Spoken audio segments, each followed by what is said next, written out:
The Alternative Dig Talk. Real issues, real talk.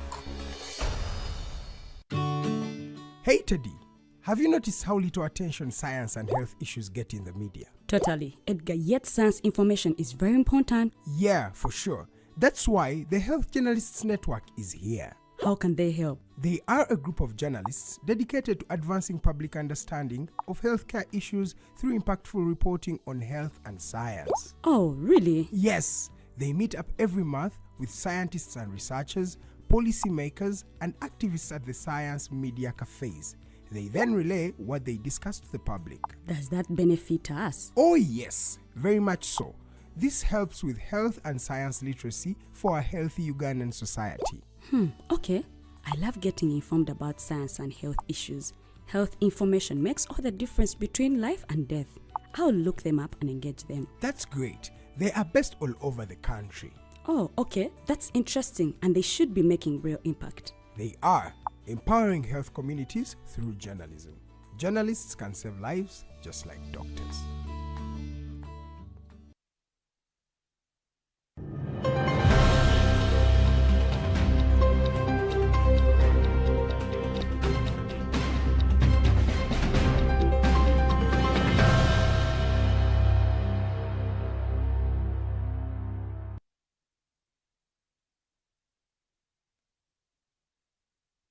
Fresh morning to give you the mighty global news updates.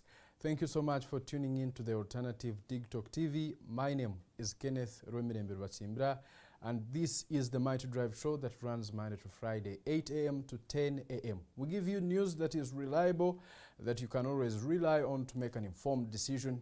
And thank you so much. If you love matters of national importance, please tap that subscribe button and join us officially. Join a platform that is trusted by millions of people for delivering the best. We are Uganda's leading online television, and we have been able to achieve that because of your unwavering support for this mighty platform. Thank you so much. And if you subscribed but did not turn on the notification bell, kindly do it so that whenever we go live, you're the first to know. We have a lot of stories to share with you in this initial segment of the updates, including yesterday's court hearings where retired Colonel Kizza Besigye was expected to appear before court. Even the Executive Director for Center for Constitutional Governance, Dr. Sarah Birete, was also expected to appear before court. They had applied for bail. We have a lot of information regarding that.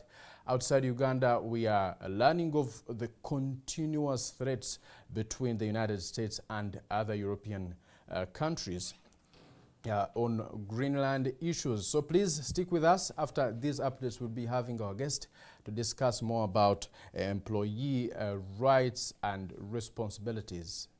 What you need to know at your workplace. Are you being treated fairly?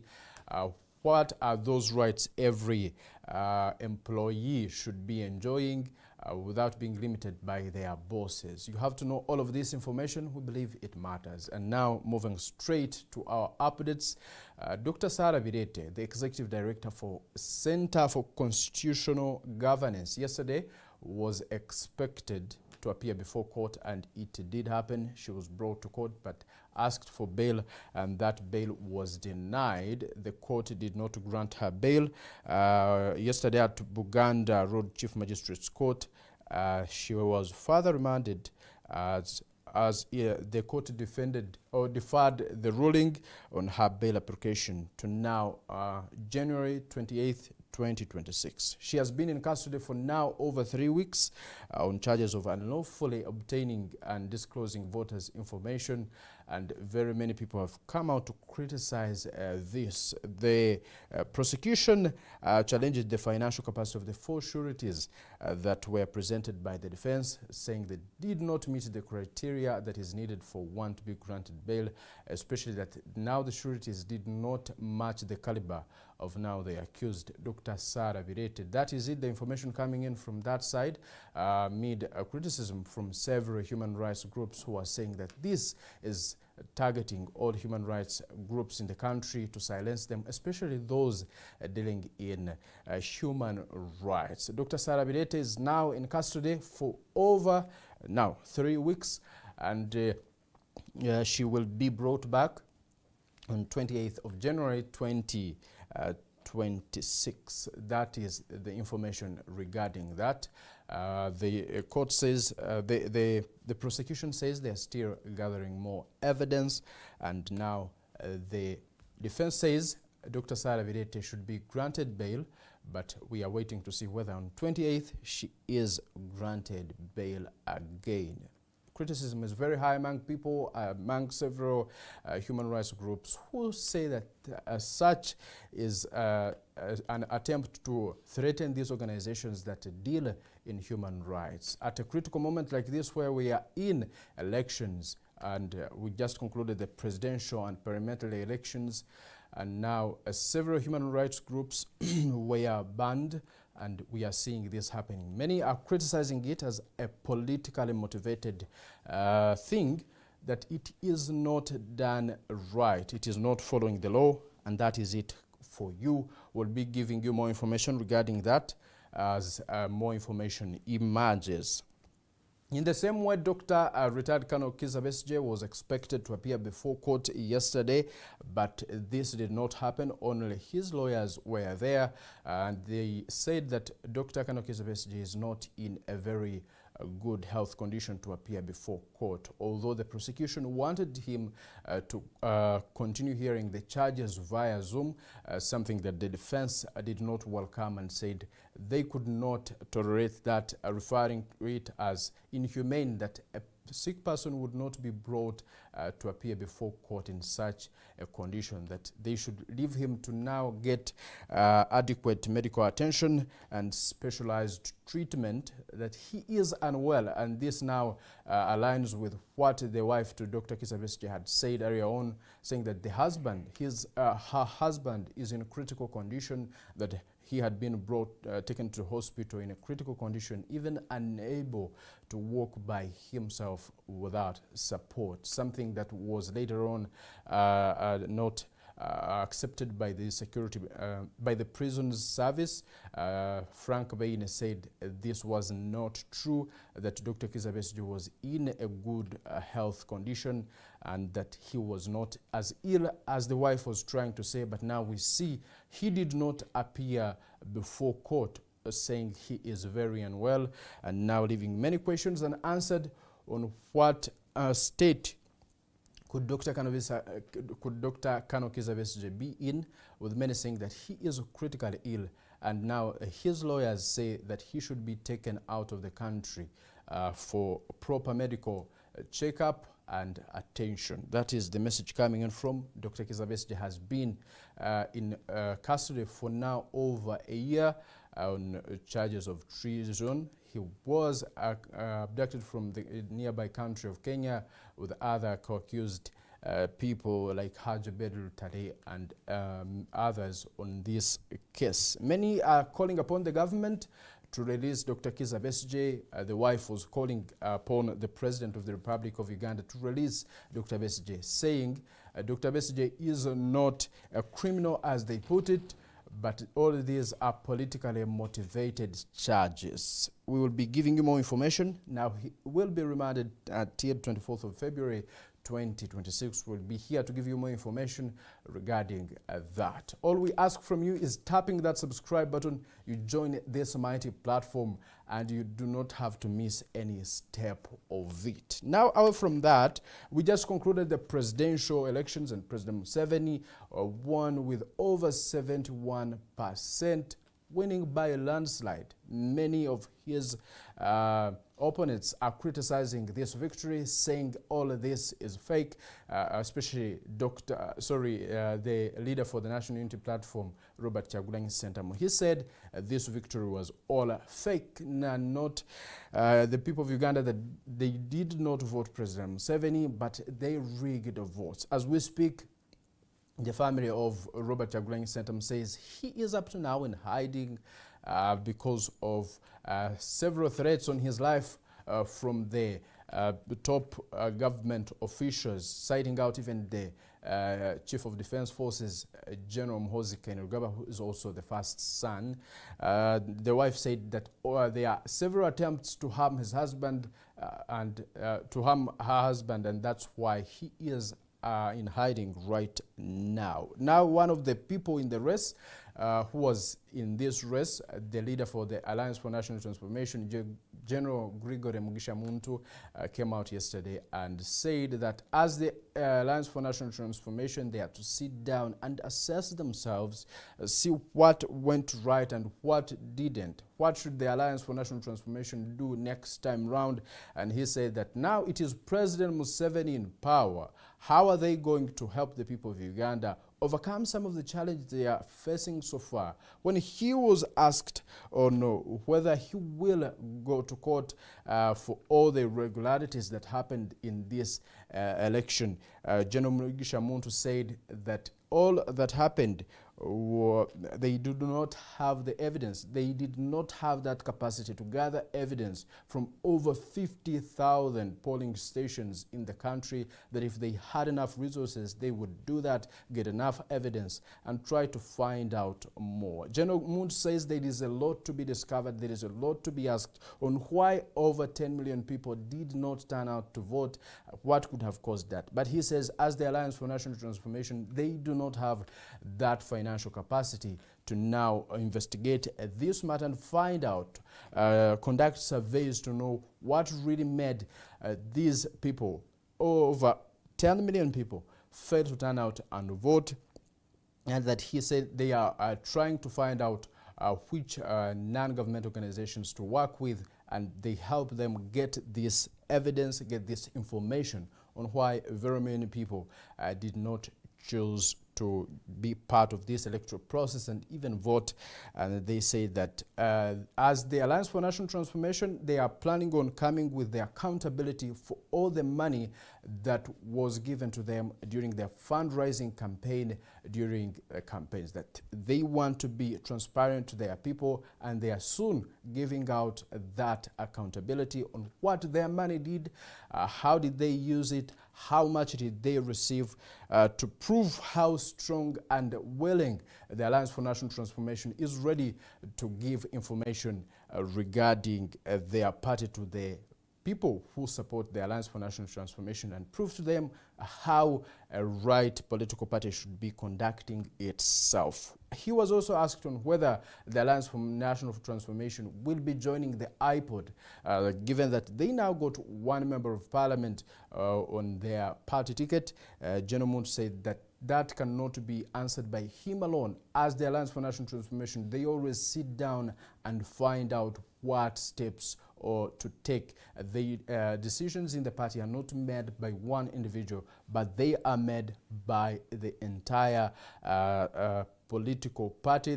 That's how they conduct themselves, and that if that resolution or that is passed and that they are to join the iPod, they will notify the country and tell them what happens next.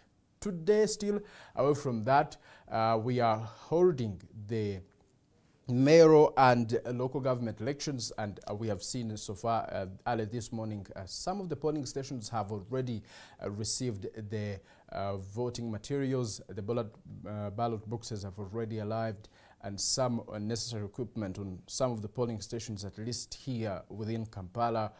Some of the polling stations we reached to, some of these materials have already arrived, and the Electoral Commission has promised that they are ready. Everything has been sent to these polling stations to make sure this election for the mayors and as other local government positions will be conducted fairly, and all the mistakes that occurred in the presidential and member of parliament elections will not be repeated once again. They emphasized that they are to follow the register more, given now the recent scenario where some of the biometric machines did not work, that they are now going to use the register more. If these machines don't work the other time, they are to emphasize the use of the registers to make sure one person votes once, and whoever votes is in the register.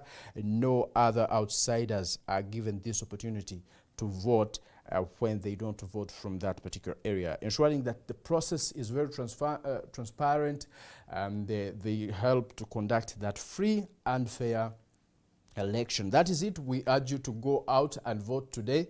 Go and vote for your councillors, the mayors, city mayors. The Lord Mayor is today. If you're voting, please, any person that is in the register is asked to go and vote. Digital TV reminds you that it is your voice.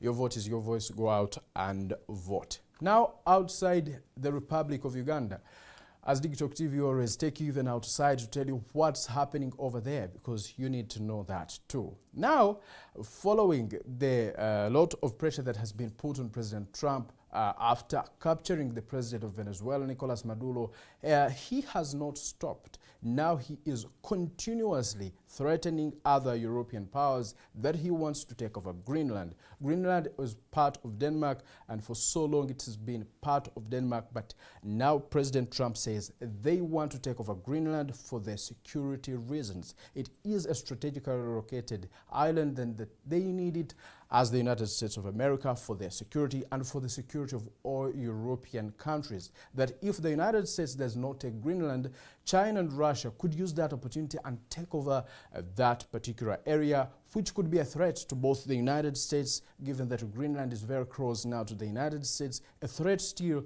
to other European countries. But many people have come out to condemn this, saying it should not be done that way, that it's a violation of international law, it's undermining the sovereignty of other countries. Denmark is an independent country, and that it should not be treated like this, that President Trump has no moral and legal authority to come and occupy Greenland. The people of Greenland themselves are saying they are not allowing the United States government to take over their land. The president was insisting that if they do not agree to peaceful means, the United States could take Greenland by force, something that has left many questions after even President Trump has proved to the world that he can even enter another country and abduct a president. It was surprising, but it did happen. Nicolas Maduro is now in custody in the United States of America, a full president of an independent country. Now he's threatening to even attack Iran, that if Iran tries to suppress the protesters, they are going to attack them. And now this time around, he is even talking about taking over Greenland, saying that him taking over Greenland is a protection for Europe and protection for even other the interests of the United States and the interest of these European allies. But since then, several NATO countries have sent in troops in Greenland to make sure they protect it from these threats given out by President Donald Trump. We saw Denmark send in troops. We saw other countries in the European Union, in the NATO, sending troops trying to protect Greenland, something that pissed off the President of the United States of America, and he was very bitter about it, saying that if they continue doing that, he's going to impose over 10% tariff on all the imports that come in from these countries, that they are to face that punishment. But the European Union and other countries, other NATO countries, are promising to even also deal in accordance with how President Trump will be treating them, and that they are not going to stop. They do not agree to such threats, and that it is not even expected out of any country to attack NATO country, to attack another independent state. That is the information coming in from the United States of America and Greenland and over Europe. It is a very interesting story here and there. Everyone is speaking about it differently. But as Digital TV, we promise to always give you the most reliable information. For now, we are taking a very short break and coming back with our guest. Don't go away.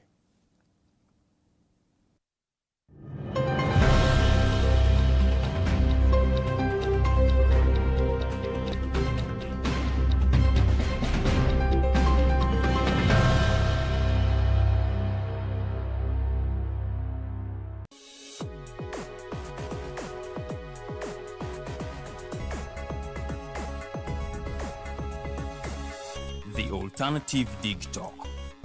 Real issues, real talk. Hey Teddy, have you noticed how little attention science and health issues get in the media? Totally. Edgar, yet science information is very important. Yeah, for sure. That's why the Health Journalists Network is here. How can they help? They are a group of journalists dedicated to advancing public understanding of healthcare issues through impactful reporting on health and science. Oh, really? Yes, they meet up every month with scientists and researchers, policymakers, and activists at the science media cafes. They then relay what they discuss to the public. Does that benefit us? Oh yes, very much so. This helps with health and science literacy for a healthy Ugandan society. Okay. I love getting informed about science and health issues. Health information makes all the difference between life and death. I'll look them up and engage them. That's great. They are based all over the country. Oh, okay. That's interesting, and they should be making real impact. They are empowering health communities through journalism. Journalists can save lives just like doctors.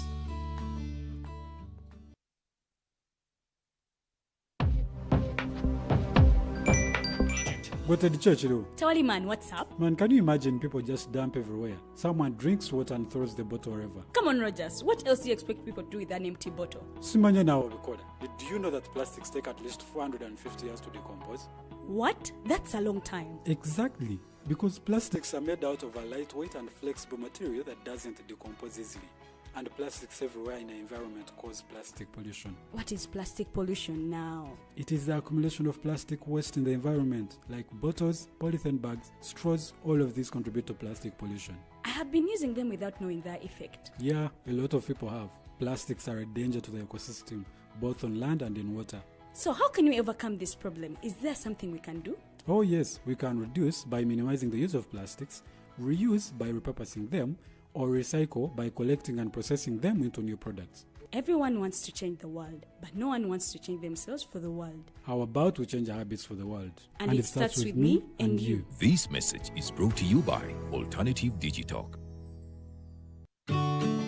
Hey Teddy, have you noticed how little attention science and health issues get in the media? Totally. Edgar, yet science information is very important. Yeah, for sure. That's why the Health Journalists Network is here. How can they help? They are a group of journalists dedicated to advancing public understanding of healthcare issues through impactful reporting on health and science. Oh, really? Yes, they meet up every month with scientists and researchers, policymakers, and activists at the science media cafes.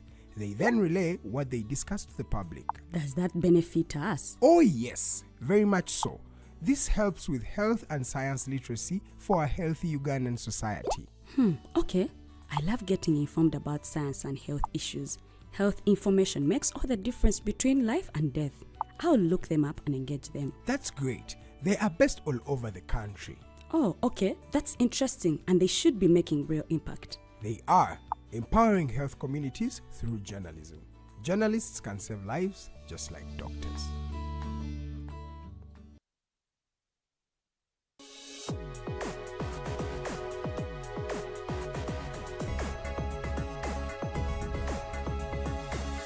The Alternative Dig Talk. Real issues, real talk.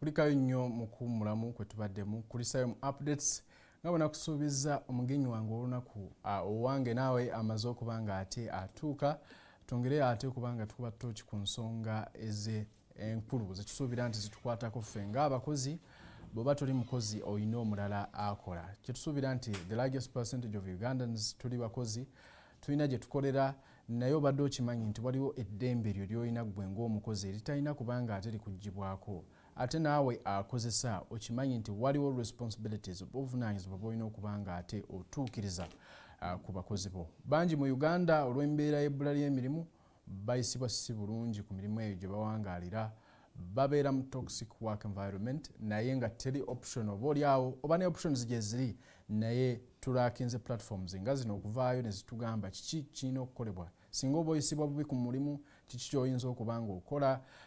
Abawala bafuna sexual harassment okufuna emirimu egimu. So tuyinza tutya okwewala ebintu bino? Tuyinza tutya ffe ng'abantu abakola newankubadde oli mu mbeera eyeetaaga omulimo desperately? How can you conduct yourself? How can you not be abused at the workplace ate still n'ofuna omulimu? Bangi tutidde nnyo n'ogamba bannange bwe nnaayogera tebangobe nga wenzija ka school fees k'omwana nga kyekimbezezaawo. So ebyo byonna tujja kubanga ate tukuba mu tookyo olwaleero omanye rights zo ng'omuntu, right ki gy'olina, kiki ky'olina okukola, kiki ky'otalina kukola gwe ng'omukozi, ate n'oyo akukozesa biki by'alina okuba nga akola. Bingi ojawuliranga bipya nga bulijjo obadde tokimanyi nti ddembe ly'okuba nga ofuna ebintu ebyenjawulo. Gwe nyina mu studios munnamateeka ate nga she is an employment law practitioner at Muhumuza at Humwize Advocates. Ngono simulala ye counsel Nnamuli Edrine. Nsanyusa okukulaba olunaku olwaleero oli ku the Mighty Drive. Buuza ku batulaba. Nange nsanyusa okukulaba. Nsobola okuddamu neneyanjula amanya nze Nnamuli Edrine nga ndi munnamateeka era nga ndi mulwanizi wa ddembe ly'abakozi ku mirimu. Era nga ndi ku Muhumuza at Humwize Advocates nga bw'oyogedde. Abawuliriza n'abatulaba nsanyusa nnyo era ndi musanyufu okubeera nga ndi wano eno neera.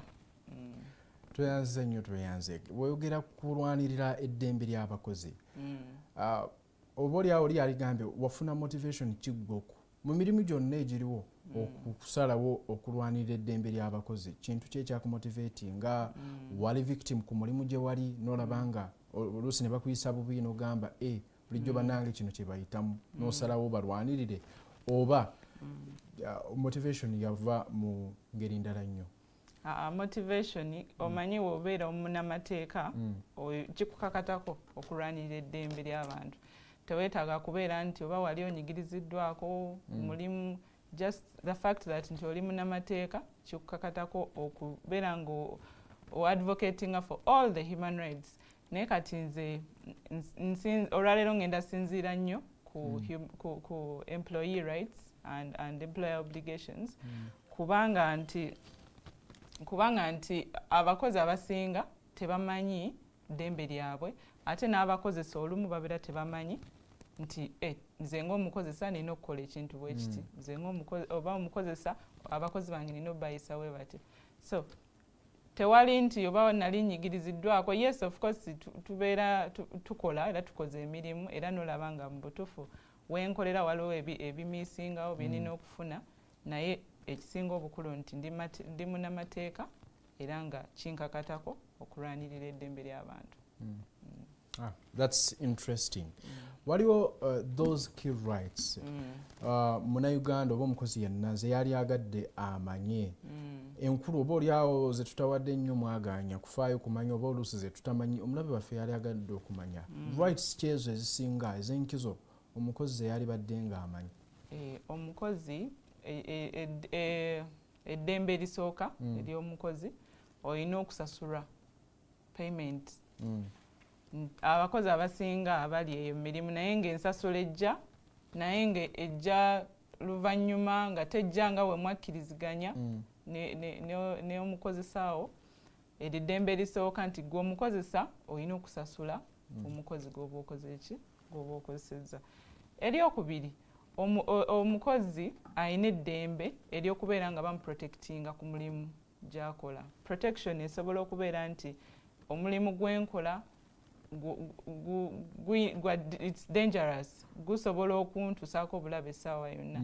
So igwe ng'omukozesa olina okumakinga sure nti omukozi wo alina protective gears, nti ekyuma kyakozesa oba okukuba akasooli oba okukola ki nti tekisobola mask enfuufu maski alina okubeera nga protective gears alina okuwambala alina okuba nga azikola ki ng'aziyina era ng'azambala ng'aziwa omulimu gwe guzi providing asi alina okuva eri nazo. Yes, alina okweprovidinga gwe employer olina makinga sure nti no omukozi wange agenda kukola ku kino ekyuma kiri dangerous kisobola omutemako engalo alina protective gears ate era kikukakatako gwe nga employer okumutraininga agenda kukozesa atya protective gear eno.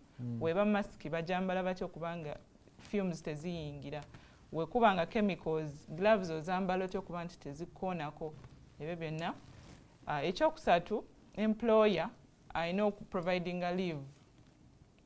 Omukozi talina kukola kuva Monday paka Monday kubanga mukimanyi ffe tuli bantu okoowa ate okuba nti oli mukozi tekitegeeza nti bagenda kukozesa paka w'okutuka. So omukozi alina okufuna leave. Leave eyo mu mateeka tugamba 3 weeks oba 21 days a year.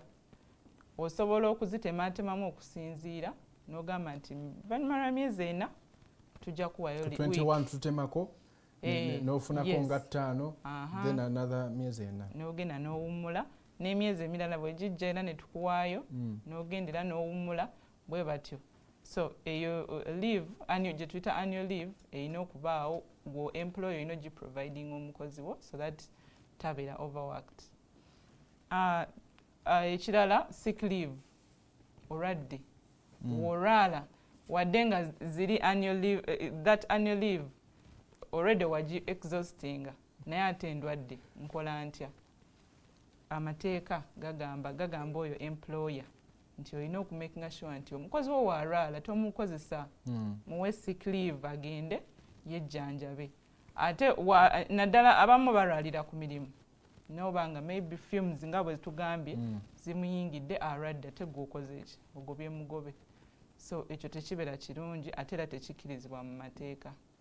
Employer olina okukkiriza omukozi wo n'agenda n'akola ki? N'awummula neyejjanjaba. Olwakuba nti okujjanjaba okwo mulimu abalwala ebbanga ne ligejja ate etteeka era lyekubirako ku side ya employer nti omukozi w'alwala n'asukka emyezi 2 ate tobeera awo n'ogamba ate amateeka gangambye nina omukkiriza olina w'olaba nga ebbanga lisusse ly'emyezi 2 osobola omutaminatinga naye ate w'otaminatinga olina omuwa benefits ze zonna nga employer weyandibadde akola ki? Omusaala ogw'ebbanga ly'atabaddeewo. Omusaala ogw'ebbanga ly'atabaddeewo wegiba myezi 2 gyonna oba olina ogisasula. Waliwo kye tuyita gratuity, akasiimo nti obadde mukozi waffe mulungi otukoledde. Ate era ne notice olina ogimuwa mu budde kubanga buli agenda otaminatinga omukozi olina omuwa akadde n'omugamba omanyi nno olwadde naye osusizza ebbanga bwe liti ate ku mulimu neetaaga omuntu omulala n'omuwa benefits ze zonna n'olyoka omutaminatinga n'abeera nga takoseddwa ate nga nawe tokoseddwa. Waliwo ne kye tuyita maternity leave ne paternity leave. Eryo nalyo ddembe lyo ng'omukozi okufuna leave eya maternity ne paternity. Maternity tukuwa emyezi 2. Ba employer bakuwa emyezi 2 oba etteeka likuwa emyezi 2. Omwezi ogusooka ng'onatera ozaala n'omwezi ogusooka ng'omaze okukola ki? Okuzaala. So tukuwa egyo emyezi n'ogenda n'owejjanjaba n'oteerera bulungi n'olyoka okumawo ku mulimu. Kyekimu n'abataata nti ofunye wakuba nti bataata bo babawo obudde butono maybe tunaakola ennongoosereza ne tulaba nti ne bataata olwokuba nti bo tebazaala tebagenda mu ddwaliro naye olina okufuna bond n'omwana wo. So etteeka likuwayo ennaku 4 n'obeerayo ewaka n'olabirira omwana wo then n'olyoka oddayo ku mulimu. So amateeka ga providing rights nyingi nnyo ez'abakozi ate n'abakozesa nabo zibawa duties. Biki bye balina okukola biki bye balina okukola. Aya ndowooza owulidde ku rights ezimu z'olina okuba nga ate oyenjoyinga nga tekuliko conditions mukama wo z'alina okuba nga ate akusobozesa okutuukako. Kyewuunyisa waliyo bangi eyo agamba nti bino abiwulira for the first time kuba ku workplace ye tabirabangako akola Monday to Monday tewabeerayo yaddika holiday. So oyogeddeko ku rights zino ennyingi naye mu mbeera yaffe n'ebyenfuna yaffe nga biyimiridde nga payments zino okutuuka mu budde ku safety y'abakozi tuyina businesses oba companies entonotono oba oli awo zitalina financial capacity ey'okuba nga etuukiriza ebintu bino. Tugambe abakozi balina okubeera bagumiikiriza oba ene company yaligenza okutandika nga kigikakattako kubanga etuusa obuvunaanyizibwa bw'okutuukiriza rights zino kuba oli ayinza okulaba rights zino nga eza high end companies and businesses not for these small scale ones. What is your say about that? Kati no, it does not matter oba oli small scale oba oli large scale eteeka libateeka era government egenda oditeekawo oba ba MP bagenda okujja okulibaga eryetteeka nga bamanyi nti no tulinayo companies ezitandika obutandisi kati gwe osobola okutandika teweewa nnyo buvunaanyizibwa bungi n'obeera n'abakozi bangi kubanga buli w'obeera n'abakozi abangi kitegeeza ogenda kuba providing leave y'abantu bangi ogenda kubanga w'obeera ng'oli small scale era olina okwepositioninga in a way that tojja kumenya tteeka budget yo ematchinga n'ekyo ekitono ky'olinawo erina omumatchinga kubanga woba tugeze olina abakozi babiri olina okumanya nti omukozi ono wafuna leave ono ajja kukola ki ajja kubeerawo oba nze nga nze employer nja kujja nkole ki mbeerewo kuba kimukakatako okubeera ng'akola ki ng'akola wadde nga olumu nga tekibeera realistic naye to advising abantu nti osobola otandika empola so that totuuke ate n'obeera n'obuzibu kubanga omukozi oyo wadde nga gw'oli small scale wafuna ekizibu tajja kujjukira nti oli small scale agenda kuddukira mu mateeka ate okakkaninga tosobola kugamba mbu olw'okuba ndi small scale y'ensonga lwaki saakoze ki some providing the rights ze. So abatandisi ba companies no ne businesses kibakakatako okuba ne resources ezisobola okusustaininga abakozi baabwe okwenjoyinga rights zino. Twogeddeko ku rights z'abakozi ezibaweebwa ndowooza ne responsibilities za abo abakozesa balina okufulfillinga these rights to their workers naye bo nga abakozi biki bye balina okwewala naddala nnyo ku mirimu we bakoma kyalina okwewala kyatalina kukola bwalina okuyisaamu bakama be ne contracts ze baba bakoze. Yes, kantandike nga wogambye nti contract wokola contract n'omuntu zibeera parties bbiri era kikakatako party emu eri okutwala responsibilities zayo neziperforminga bulungi naawe kenyini nga employee olina okutwala responsibilities noziperforminga bulungi kati waliwo responsibilities ezisooka katugeze nga basic ng'okukola omulimu ogukuweereddwa wookola agreement n'omuntu olina okukola omulimu ogwo gwe bakuwadde baba bagambye nti keera saawa bwe ziti oveewo saawa bwe ziti nga kyewasayininze mu agreement olina okutuukiriza. Ekyokubiri olina okweyisa obulungi ng'omukozi okola ne banno abalala mulimu abakozi ng'oli ajja ku mulimu nga yanywedde ekiro n'ajja ng'atamidde ate ebyo ez'empisa embi gye tuyita immorality at workplace kisobola okuwa oli ebbeetu okugoba nga takuwadde na notice kubanga alaba nti ozze ng'okola ki nga weeyisa mu ngeri etasaana mu ba workmates oba mu mulimu just at large. So olina okubeera nga weeyisa bulungi nga employer ng'okola ogwo omulimu. Waliwo ne kye tuyita competence baba bakuhirinze ng'oli competent oba professional tugeze nga driver ogenda kubeera driver ku mulimu ogwo olina okubeera ng'oli competent professional. When tuba tuhirinze driver omukugu abeera akola ki alina okuba ne driving permit alina okuvuga bulungi ku luguudo alina okuprotectinga amateeka agafuga oluguudo. So w'otabikola ebintu ebyo ne wabaawo obuvune bw'otuusizza ku mulala employee waddembe okugamba sasula byoyonoonye ate n'okutaminatinga oba n'emmaali ya mukamawo gy'obadde bwekise. Emmaali ya mukamawo olina omakinga sure nti ogiprotectinga kubanga oli mukugu kyekyakuhiringisa. So olina naawe okweyisa mu mpisa egenda okukola ki okukuumira mu kifo w'oli ng'ate tonyigiriza balala ate nga naawe eddembe tebalinyigiriza.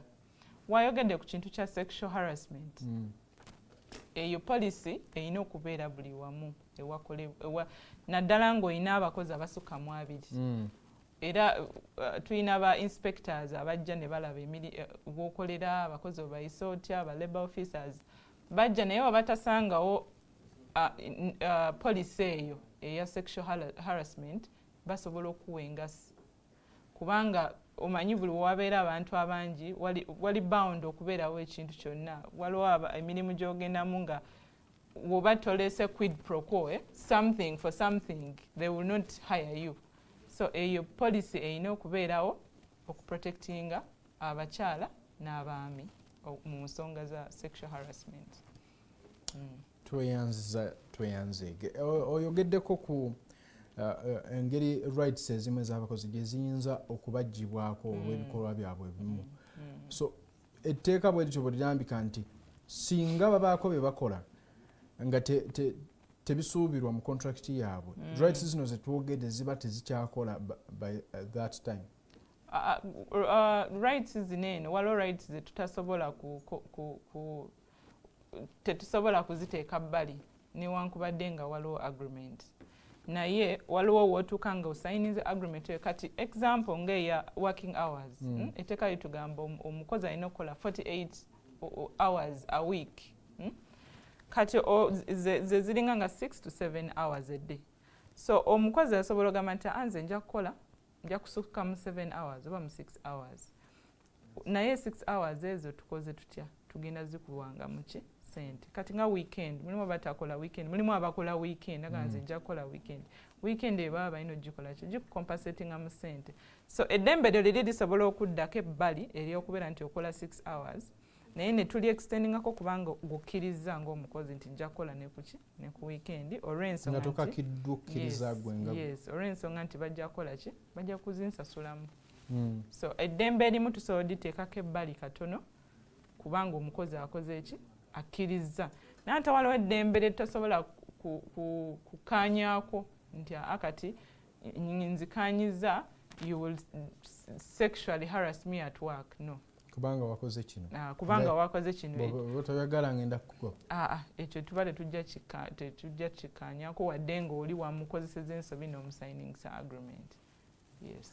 Tulina nga badrivers b'ebimotoka bino tutera okulaba nga oluusi bakola accidents reports ne zivaayo nga ziraga nti oluusi adde yeebase oluusi bakozesa ebiragalalagala keeping up asobole okusigala ng'akola somehow ekiri linked ne ebitongole bye bakoleramu oba oli awo tebafuna kuwummula kumala kuba omuntu ayeebaka ku steering wheel oba oli awo teyafunye kwebaka kumala singa abeeramu incident ng'eyo baba wakyaliwo amateeka gamuprotectinga nti kati yakoze kino lwakuba netutatunuulira recklessness netutunuulira now behind kiki ekyaleese kino ku workplace waliwo provisions bwe zityo oba ayiribawo buyiribi nedda tayiriba kubanga omukozi omanyi nga we twaze twogera ku duties ez'aba employee ez'aba employer gwe nga employer woba omanyi nti omulimu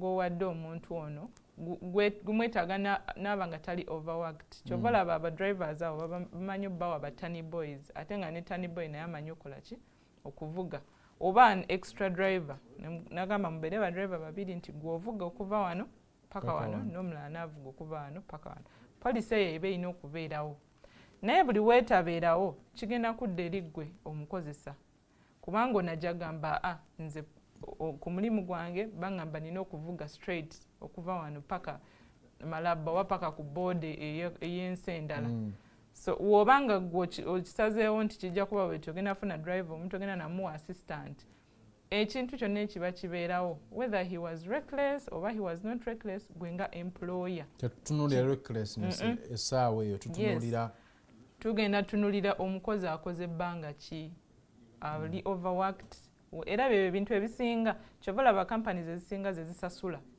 zeziyiririra abakoseddwa mu accidents ezo lwansonga nti baba bakola ki ba overworking abakozi ogenda otunuulira ng'omukozi byakugamba nalindi bwenti bankozesa sifuna leave sisasula na bulungi ndi frustrated maybe kyovola natuka ekiseera nenkola ki nentomera oba nenkozi nga akabenje oba nensuulawo emmotoka ya mukama wange so ebyo byonna tuba tulina okukola ki obitunulira lwakuba nti n'ekirala nti mulimu olumu nga mu butuufu ebadde recklessness yani y'omukozi bamugambye kola okuva bbanga bweriti paka bweriti yenaliisaamu neyeekaka n'agenda.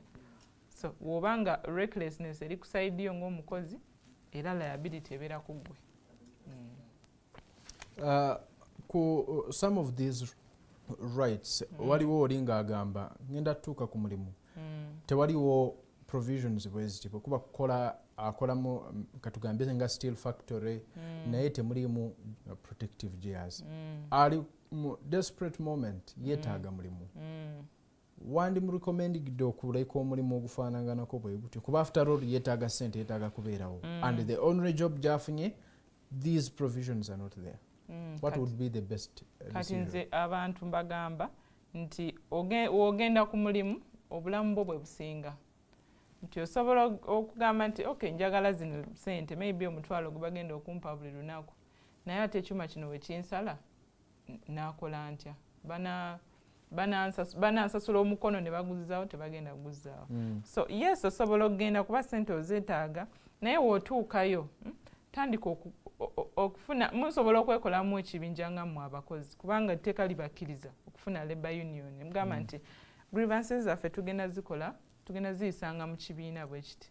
So musobola otandikirawo mpolampola ne musobozesa okwagazisa bakama bammwe nammwe okubakola ki okupromoting eddembe lyammwe kuba nammwe kibakakatako. Tosobola tuuka eri n'ogamba kuba omukono we bagutemako gugenda kuba gugwo tegugenda kubeera gwa mukamaawo wadde nga ye alina okukompensatinga naye ogenda sigala ng'okoze eki ng'ofunye obuvune ng'oba tosobola nakuddamu kukola wantu walala. So kikukakatako naawe okupromotinga eddembe eryo through labour organizations nga mmwe abakozi musobola okwekolamu omulimu n'ogamba ffe nga abalimi abakola mu nnimiro z'ebimuli tugenda kuba n'ekibiina kyaffe kituyambeko tutuusa grievances zaffe eri bakama baffe. So ekyo tteeka kirikkiriza era mukama wo tasobola bagaana era wabagaanira muba mulina okukola ki okureportinga ewa labour officer oba ne mugenda mu mateeka ne mwekubira enduulu. Twogereko ku nsonga ya salaries zino. Wandibaddengawo measure ki oba kati kyekiriwo okukaanya salary kikyali wakati wa agaba omulimu n'anoonya omulimu oba ogenda otutuuka because sometimes waliwo otuuka nga police yawe bagamba tulina ekifo bwe kiti tugabawo ssente zino nga there is no that freedom for negotiation. Emisaala enzikanya y'emisaala yalibadde etambula etya mu mateeka amatuufu? Enzikanya y'emisaala mu mateeka tetunaba kufuna minimum tukyali ku minimum wage eri eyedda ya 1984 nti oba 6,000 of which isaawa zino 6,000 tezikola kintu kyonna.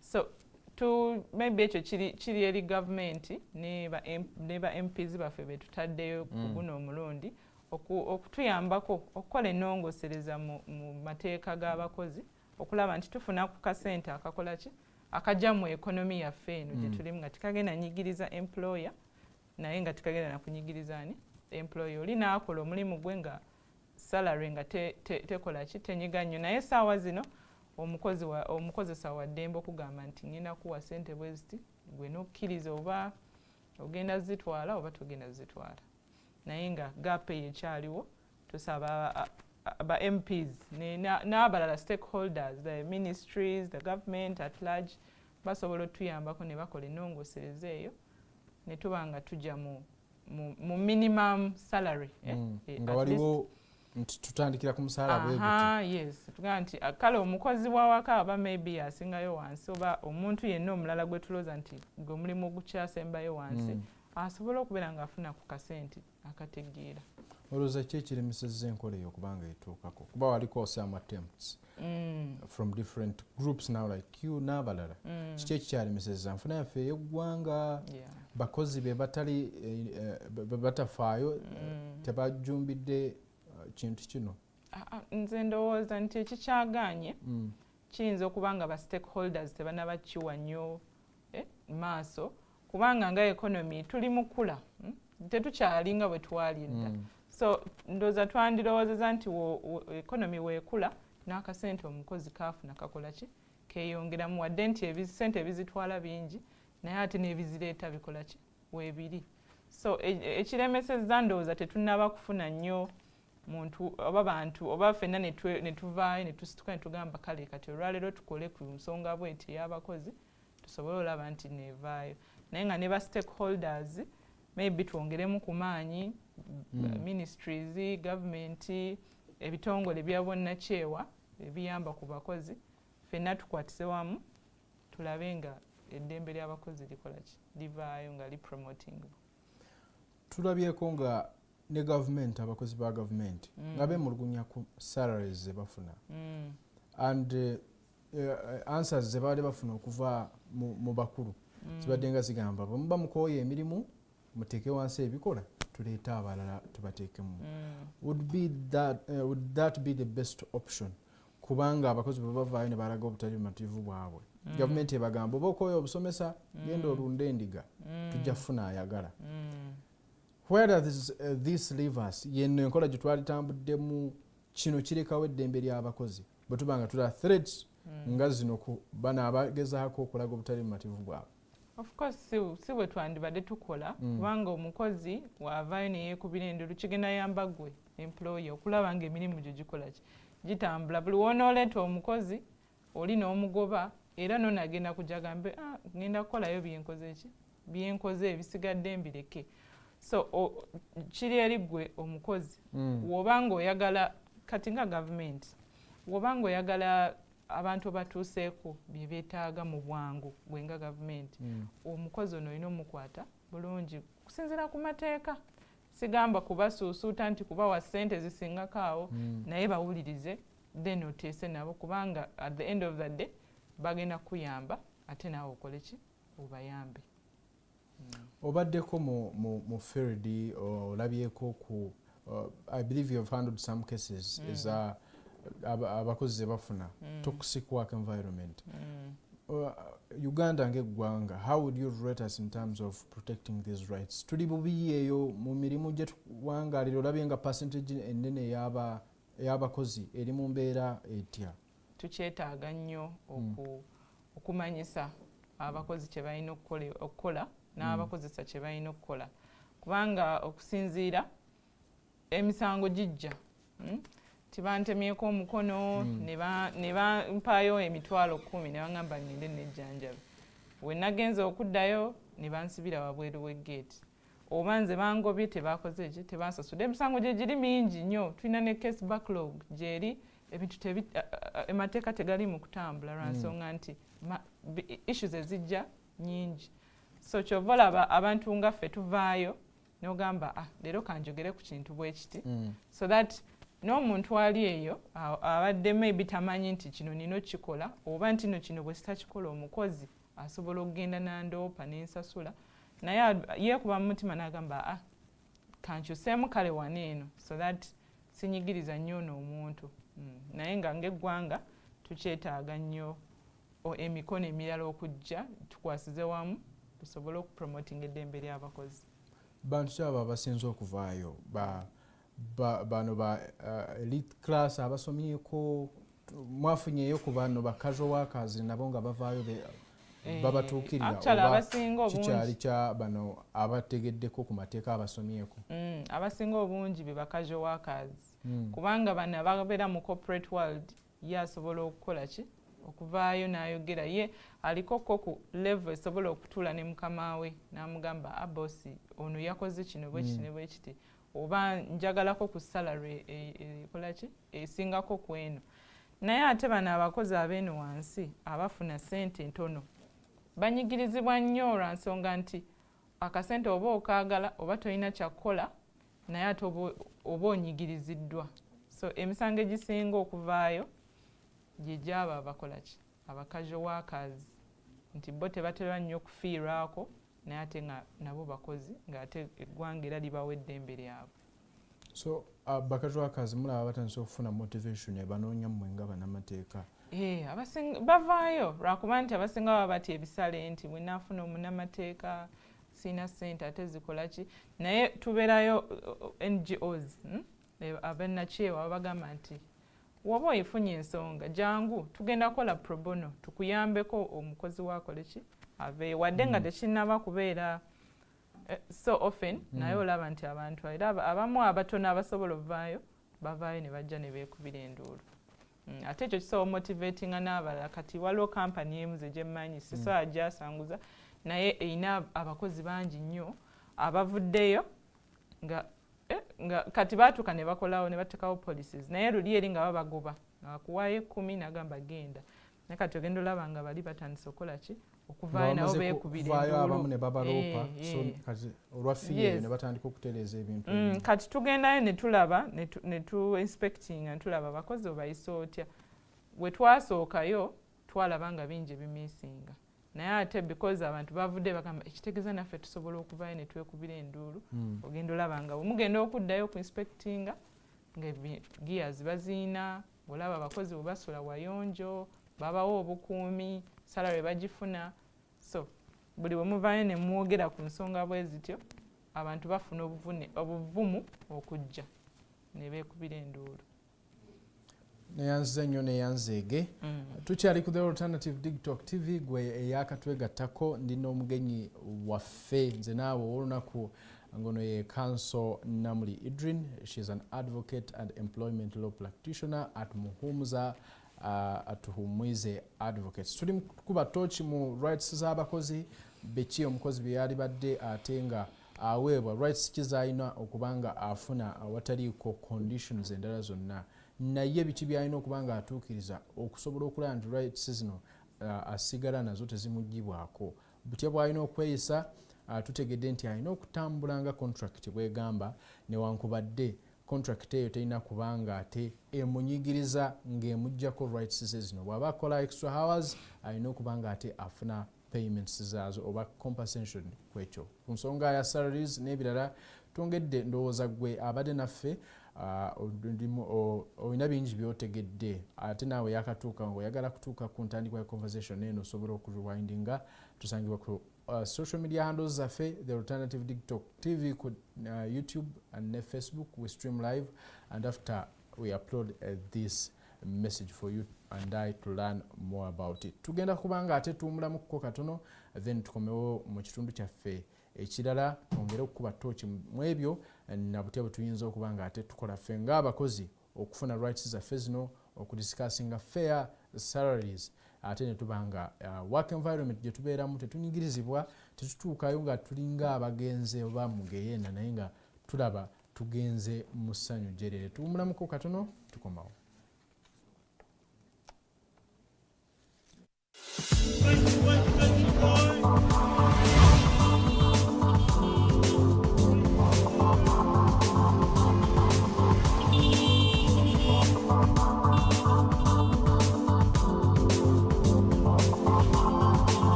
The Alternative Dig Talk.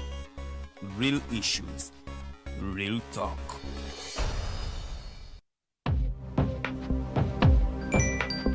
But at the church, Tawali man, what's up? man, can you imagine people just dump everywhere? Someone drinks water and throws the bottle wherever. Come on, Rogers. What else do you expect people to do with an empty bottle? Simanya now, recorder. Did you know that plastics take at least 450 years to decompose? What? That's a long time. Exactly. Because plastics are made out of a lightweight and flexible material that doesn't decompose easily. And plastics everywhere in the environment cause plastic pollution. What is plastic pollution now? It is the accumulation of plastic waste in the environment, like bottles, polythene bags, straws. All of these contribute to plastic pollution. I have been using them without knowing their effect. Yeah, a lot of people have. Plastics are a danger to the ecosystem, both on land and in water. So how can we overcome this problem? Is there something we can do? Oh yes, we can reduce by minimizing the use of plastics, reuse by repurposing them, or recycle by collecting and processing them into new products. Everyone wants to change the world, but no one wants to change themselves for the world. How about we change our habits for the world? And it starts with me and you. This message is brought to you by Alternative Digital. Hey Teddy, have you noticed how little attention science and health issues get in the media? Totally, Edgar, yet science information is very important. Yeah, for sure.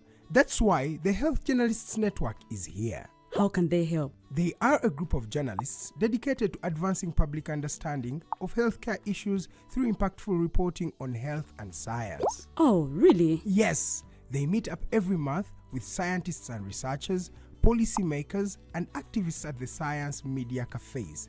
They then relay what they discuss to the public. Does that benefit us? Oh yes, very much so.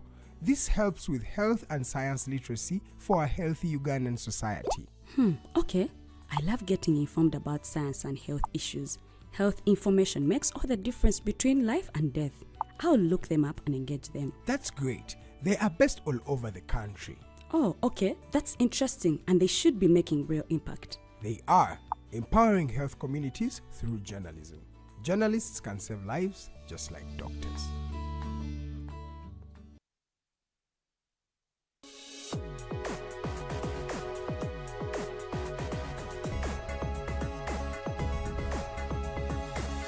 The Alternative Dig Talk. Real issues, real talk.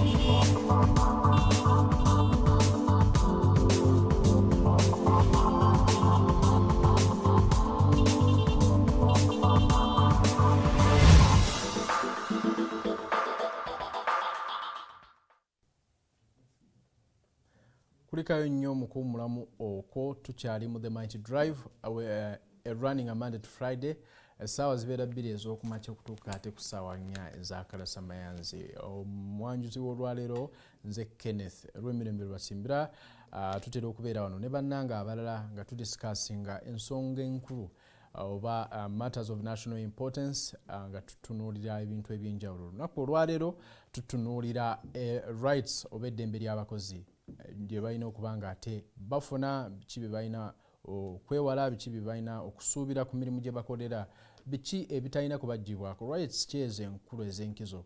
Omugenyi wange olunaku alina Council Nnamuli Edrine ono munnamateeka mu by'abakozi. So tuli mu kuba toki ku nsonga ezifaanaganako bwe zityo. Gwe yakatwegattako nsaba oteeke ekibuuzo kyo mu comment section oba sharing conversation eno ne munno oba mukwano gwo abeera mu mbeera oba oli awo ali mu toxic work environment, tafuna ddembe lye ku mulimu, abeera complaining essaawa yonna. So osobola okusharinga conversation eno naye n'abaako byayiga butya bw'alina okuva mu mbeera efaanaganako bwetyo ate ng'omulimu gwe agusigazza. Kuba bangi kye basinga okutya n'agamba bwe nnaayogera akalimu kange ko ngenda kukasigaza. So biki by'alina okukola mu ngeri ennuŋŋamu ate entuufu okuba nga ate afuna omulimu, asigaza omulimu gwe naye nga ebyo ebimunyigiriza ayogedde ne bimuggyibwako ate nga tagobeddwa. Wale weesinga okubeera. Bwe tugendedde mu kuwummula tubadde tukuba ttooki mu abo kansa adde atugamba cases ki baani abasinze okuba nga ate baloopa. Ekyenjawulo ekiriwo tulaba ne ba casual workers oba abakozi baffe aba bulijjo ng'ate bavaayo okuloopa ebyo bitagenda bulungi mu mirimu gye bakolera. So tugenda kutegeera cases ki ezisinze okuvaayo nga ye ali mu field eno. Cases ki ezisinze okuvaayo basinga kuloopa ku kiki ekyamaanyi abakozi mu Uganda kye basinga okufeesinga. Oba oli awo naawe atulaba oyinza okuba nga ofeesinga kye kimu. Ate what is the remedy? Because ffe wano tufaayo nnyo ku solution, tetwogera bwogezi bizibu, twagala ne solution nayo tube nga ate tugifuna. Council nkwaniza mu kitundu kyaffe ekyokubiri kiki cases ki ze musinza okuba nga ate mufuna naddala nnyo mu abo abazze okuloopa. Kiki basinga okuloopa? Baloopa misaala mitono, baloopa kunyagibwa, tebafuna safety. Kiki kye basinga okuloopa oba oli awo nga kikiri common mu workplaces zaffe mu ggwanga? Yes, ekisinga okubeera common. Ebisinga oli nga bamuterminatinze nga tebamuwadde ensonga. Olina ensonga ezisinga okujja mu ofiisi zaffe nti oli yakedde bukeezi n'alaba ekipapula ku deski ye nga bamugamba nti okuva n'olwaleero togenda kukola ki, togenda kubeera ng'okola naffe. Tebamusasudde musaala, tebamutegeezezza nsonga, tebamuwadde chance yeewozeeko. So egyo emisango mingi abasinga bajja mu ofiisi ne bagamba kampani yatukedde n'etugoba kati ffe tulagewa. abo nabo gye bali. Emisango emirala egisinga okujja oli nga yafuna obuvune injuries ku mirimu kye kitulaga nti aba employer tebawa nnyo bakozi gears ze balina okubeera nazo oba tebateekawo measures okuprotectinga abakozi baabwe. So abo abasinga abajja bafunye injuries ku mirimu bangi nabo gye bali. Then tulinayo ne cases entono za sexual harassment naye nga yo sexual harassment tenaba kubeera tetunaba kulaba more people reporting those kinds of emisango egyo bwe gityo naye ate nga tumanyi nti no gikola ki gye giri mu workplace. So egyo gye gisinga okubeerayo kuba terminatinga bubi without notice, then sexual harassment, then injuries gye emisango egisinga okujja mu office zaffe. Waliwo essuubi nti sexual harassment eno yandibanga eri nyingiko n'okusinga naye nga tebavaayo. Olowooza lwaki abamu tebavaayo? Tebafuna gye baloopa, tebafunye kuwulirizibwa oba tebannafuna okuyigirizibwa okumala ku nsonga ya sexual harassment eno? Ndowooza nti considering the nature of the matter nti it is sexual harassment wabeerawo ebintu bingi ebibeera at stake nti wenna avaayo ng'omukozi public enampuliriza kubanga osobola eno tulina munnamateeka omu gwe twalaba yavaayo n'agamba nze ndi munnamateeka naye waliwo bossi wange akola ki akola bw'ati. So naye public teyakyaniriza bulungi era n'amatu tebaamuwa lwansonga nti nature public egezaako okuprotectinga ti ebyo bintu tolina byogera bigenda kukuswaza naye ate ng'abantu gye bali nti nze wenvaayo ng'omunnamateeka nenkyogera kijja yamba ate oli atasobola nakwogera naye okuvaayo okufuna obuvumu ogamba nti olaba oli yavuddeyo naffe katukole ki katuveeyo. Naye olw'ensonga ya public ate n'ekirala obeera otya nti wenna avaayo nenjogera babosi abalala tebajja kukola ki ku hiring, they will not hire me because nvuddeyo nenjogera ku nsonga bwezi ate nga nabo bakola ki bagikola. So naye tulina essuubi nti fe abatono abavuddeyo okukyogerako kijja kuwa oli ate atasobola kwogera okuvaayo naye yeekole ki yeekubira endulu oba n'abalala abakikola ku mulimu bajja vaayo nabo bagambe omanyi buli wooswazaako omu omulala jagamba oli yagudde mu kino nange sijja kukola ki sijja kigwamu.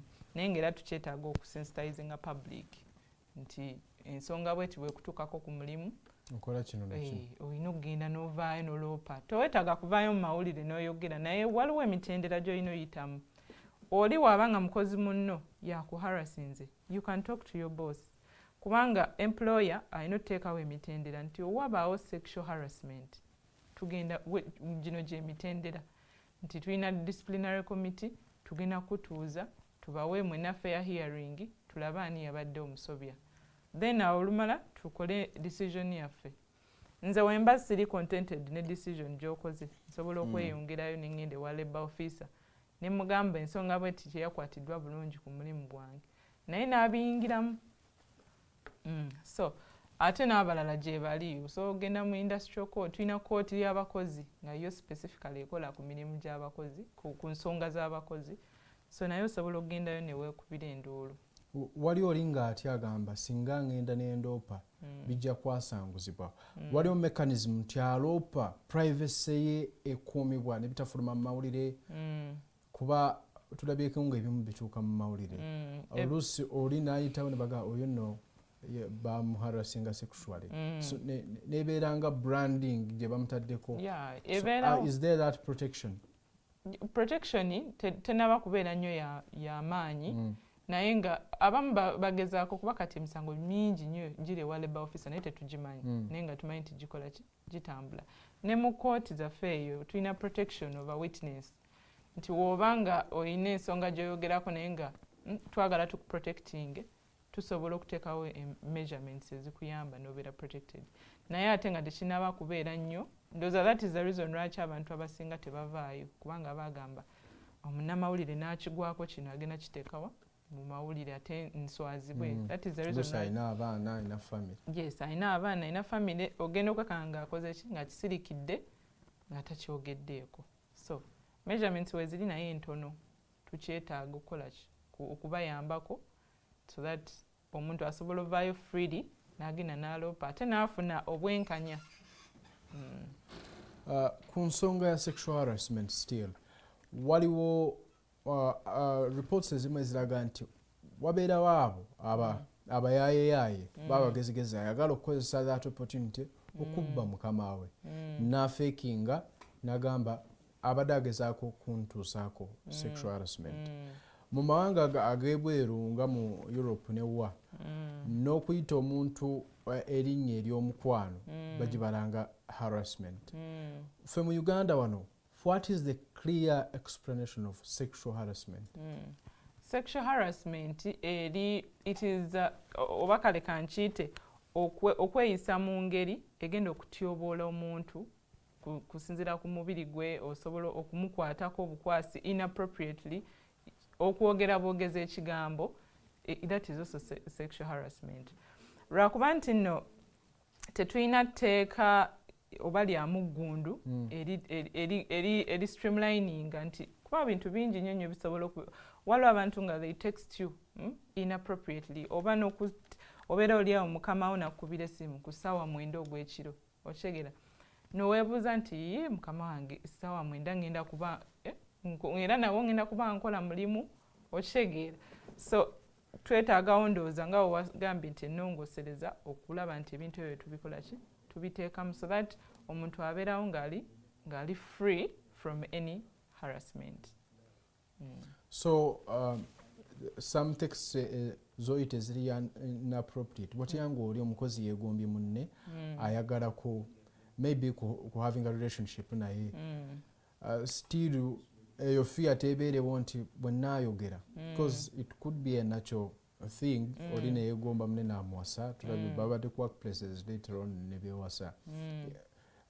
Is there a line between that right way to do it oba alina okusooka agende wa mukama waasabe kulukusa nti owaaye kati kisinziira policies zemwina naye kyemmanyi mu Uganda most of the workplaces zina policy nti nno tetukkiriza employee relationship. However much bibeerayo naye mubikolera mu nkukutu n'ogamba gwe tujja buli omu atunule sayidi eri naye ng'ate in actual sense mulaba nti no kibeerayo naye olw'okuba nti employment yo oba workplace yo eyina policy eyo nti tetukkiriza work like employee relationship, of course tuba tetubikkiriza tuba tetugenda kukkiriza eyo relationship yammwe naye nga mu Uganda generally relationship tuyinza obutakukugira naye olw'empisa ennungi kubanga kati yes musobola okubeera ne relationship nga mukola n'emirimu bulungi naye ate we mwawukana mugenda leetawo obukubagano ogenda kuba tokyasobola genda mu next office omusabe document gy'olina omusaba lwansonga wamukyayi. So ebyo ebintu kyova olaba policies ezisinga zigamba tetugenda kukkiriza work to work employment relationship. Okay. Mmwe nga bannamateeka abavudde okukola ebintu bino kuba biyambako government somehow largely not even little contribution, it's a big contribution. Mufunye support yamala okuva mu government.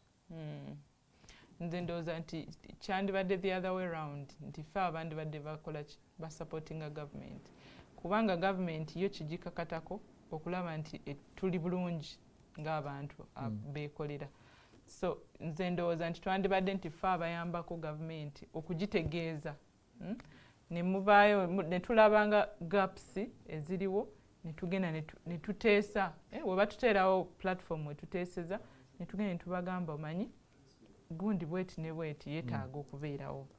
So twandibadde nga ffe abayambako government okukyusa government yo neogiraga nti wano kubanga ffe tubeera nnyo tudiringa nnyo n'abantu ba wansi of which maybe minister ayinza obutasobola kati ffe ba stakeholders kyova olaba government weba ekola alongside other stakeholders weba eyagala okumanya tugeze abakozi misango ki gye basinga okuloopa oba bizibu ki ebisinga okubeera mu bakozi agenda kujja agambe nti law firm eno efuna abakozi bameka abajja okomplaininga oba organization erina abakozi bameka abakola ki abacomplaininga then ne bagenda mu makooti misango ki egisinga okutuuka eno ne bagenda wa labour officer misango ki so ne bagenda nga balaba ezisinga then ne bakola ennongoosereza esobola okugyawo bino ebintu ebiri wansi bye basinga okomplainingako. Naye waliwo maybe okubawa favorable environment waliwo government contribution nayo oluusi okubawa omwaganya mmwe nga mmwe okukola bye mukola nga temukubiddwako ku mukono oba ne organizations zammwe okuba nga ate zibaning batulabyeko some NGOs nga ziggalibwawo on several allegations maybe nti is violating a national security n'ebirala. Mmwe government ebawadde that kind of environment omusobola okukolera ebintu byammwe temulina abakuba ku mukono. Gavumenti etuwadde omwaganya kuba kyemmanyi nti osobola okuteekawo organization yo oba NGO yo n'ogamba nti nze ngenda kulwanirira ddembe ly'abakozi naye omwaganya ogwo gukyabulamu. Yes, kuba amateeka gagamba nti abakozi mukkirizibwa okukola labour union naye ate ogenda olaba nga waliwo akoze labour union eyiye nga teri politically driven because yayina maybe waabaza akasente naye n'ateekawo eyiye n'alwanisa omulala. So nze ndowooza nti biri it's a human thing okubeera nti no oli akozesa ekintu mu bukyamu naye nga ate amateeka weegali gatukkiriza okwogera ku kintu. So nze mbeesinga nnyo ku mateeka lwa nsonga nti etteeka liba bwe liri liwandiike togenda ddijjawo era wenzija n'entuula wano n'enjogerako ngenda kuba sikoze ekintu kibi kubanga nkola ekintu amateeka gegakola ki kyegakkiriza. So maybe government yandibadde ng'etwencouraginga mu nti wekwaba kasente kiki kye mwetaaga okutuuka ku muntu wa wansi tetwetaaga okukola bweti ne bati naye netulaga nti no esupportinga ekintu ekyo kye tuba tuliko. Tutunuulireko ku side ya employer responsibilities. Responsibilities kyezo zisinze okubeera overlooked nga tebazifuddeeko nnyo ba employers bano. Ba employers abasinga gundi gears ezo ez'abakozi ogenda nga oli employer nga alina abantu bangi nnyo basala miti bambaawo naye ng'olaba oli tayina kyayambadde nga tolaba mashini gy'ayina eri and they have normalized it. And it is normal. Era obabuuza nti gloves zo ziriwa ng'aseka n'oseka n'agamba ate n'abalala abamu abakozi babawa gears naye nga tebazambala. Oli alaba maybe zimuleetera discomfort n'agamba kati ate nze mbeera mu kino it is okay n'ateeka obulamu bwe mu matigga. Kati ezo gears ekyokubiri okusasulwa tukyabulamuko mu nsasula. Ba employer abasinga yes musobola okukkaanya wano eno nti tugenda kusasula ssente bwe ziti naye ssente zovaayo ogenda olaba ng'omukozi azze mu ofiisi yo nga maze emyaka 2 tebakola ki tebansasula. So payment ezo nazo ziba zibuwalira salary and wage zikyabulamu nnyo okubeera ng'omukozi wamba mukkaanyiza agreement nti buli mwezi ngenda kuwa ssente bwe ziti zimuwe wadde nga kale olumu economy egaana but still kikakatako ng'okola ki ng'omukozesa okusasula omukozi we. Omukozi atamatidde na mbeera eri ku kifo kwakolera besides okugenda outside opportunities kyendala z'abeera alina within munda wakolera okubaako byatereeza kuba abakozi abangi abamu they are not satisfied with where they earn the services they receive. Maybe abamu tebafuna na health insurance any kind of social security. How best could they solve these challenges nabo abatafulumye nnyo kugenda outside the premises za ekitongole kyakolera? Anti abakozi balina onomalizinga okureporting ensonga ezo wabakama baabwe wadde mukamawo nga mulimu abakama ab'abantu nga ye tawuliriza ngoba tabaana opportunity naye musobola okuteekawo immediate connection between the employee and the employer. Ne mugamba nti kale ffe tuli muno munda naye tuholdingeko ku meeting twogere ku zino ensonga oba baba bawadde nga mufunye chance nga boss wamazze musobola okuyisaawo ku ezo ensonga temutiitiira nti wena akyogerako ate bannange banandaba batya naye kasita okimentioningako booti kijja sigala nga kimuli mu bwongo agambe omukozi yakoze bwati ne bwati n'agezaako kulaba nti ekyo ekintu akola ki akijjawo. So most of the times mmwe nga mmwe abakozi mulina okwewuliriza ate you have to be each other's keeper. Nti munnange waba afunye ekizibu tebamusasula naawe gisobola okutuukako enkya obulinga kikwatako lenesirika. Yes, olina okulaba nti ono munnange waba tebamusasudde nga ate nze bansasudde lwaki kiri bwe kityo ne mukola nga bwe ngambye nti each other's keeper. Wobeera ng'oli afunye ekizibu naawe manya enkya kisobola okukola okutuukako. So togamba bwa akasale kituuse ku nze kankole ki kansirike ono gwe batawadde musaala enkya gwe bajja okukola ki obutawa musaala ate tewali ajja kuvaayo kuyamba kubanga naawe tewakola ki tewayamba. N'ekirala balina okubeera abakozi tulina okubeera nga tu embracinga nnyo labour unions zino, tuyingire organizations zino eno tulabe zikola ki. Bwe tuba nga tuli basomesa tulina ekibiina ekyabasomesa, making sure nti naawe obeera part olabe nti obasomesa ki kye twetaaga okukola, kiki kye twetaaga okukyusaamu, oba nsonga ki ezinyigiriza abasomesa, oba wemba nyigirizibwa wano ng'omusomesa ngenda wa. So ebyo bintu bibeeramu ate n'obuyambi olumu batuyita ezo organizations zituyita nga bannamateeka ne tubawabulamu oba ne tubayambako ku nsonga ezimu eziba ziri mu ofiisi zaabwe. So bettanire nnyo okukola unions ezo ng'abaworkers basobole okutuusa nabo eddoboozi lyabwe ewantu gye lirina okutuuka.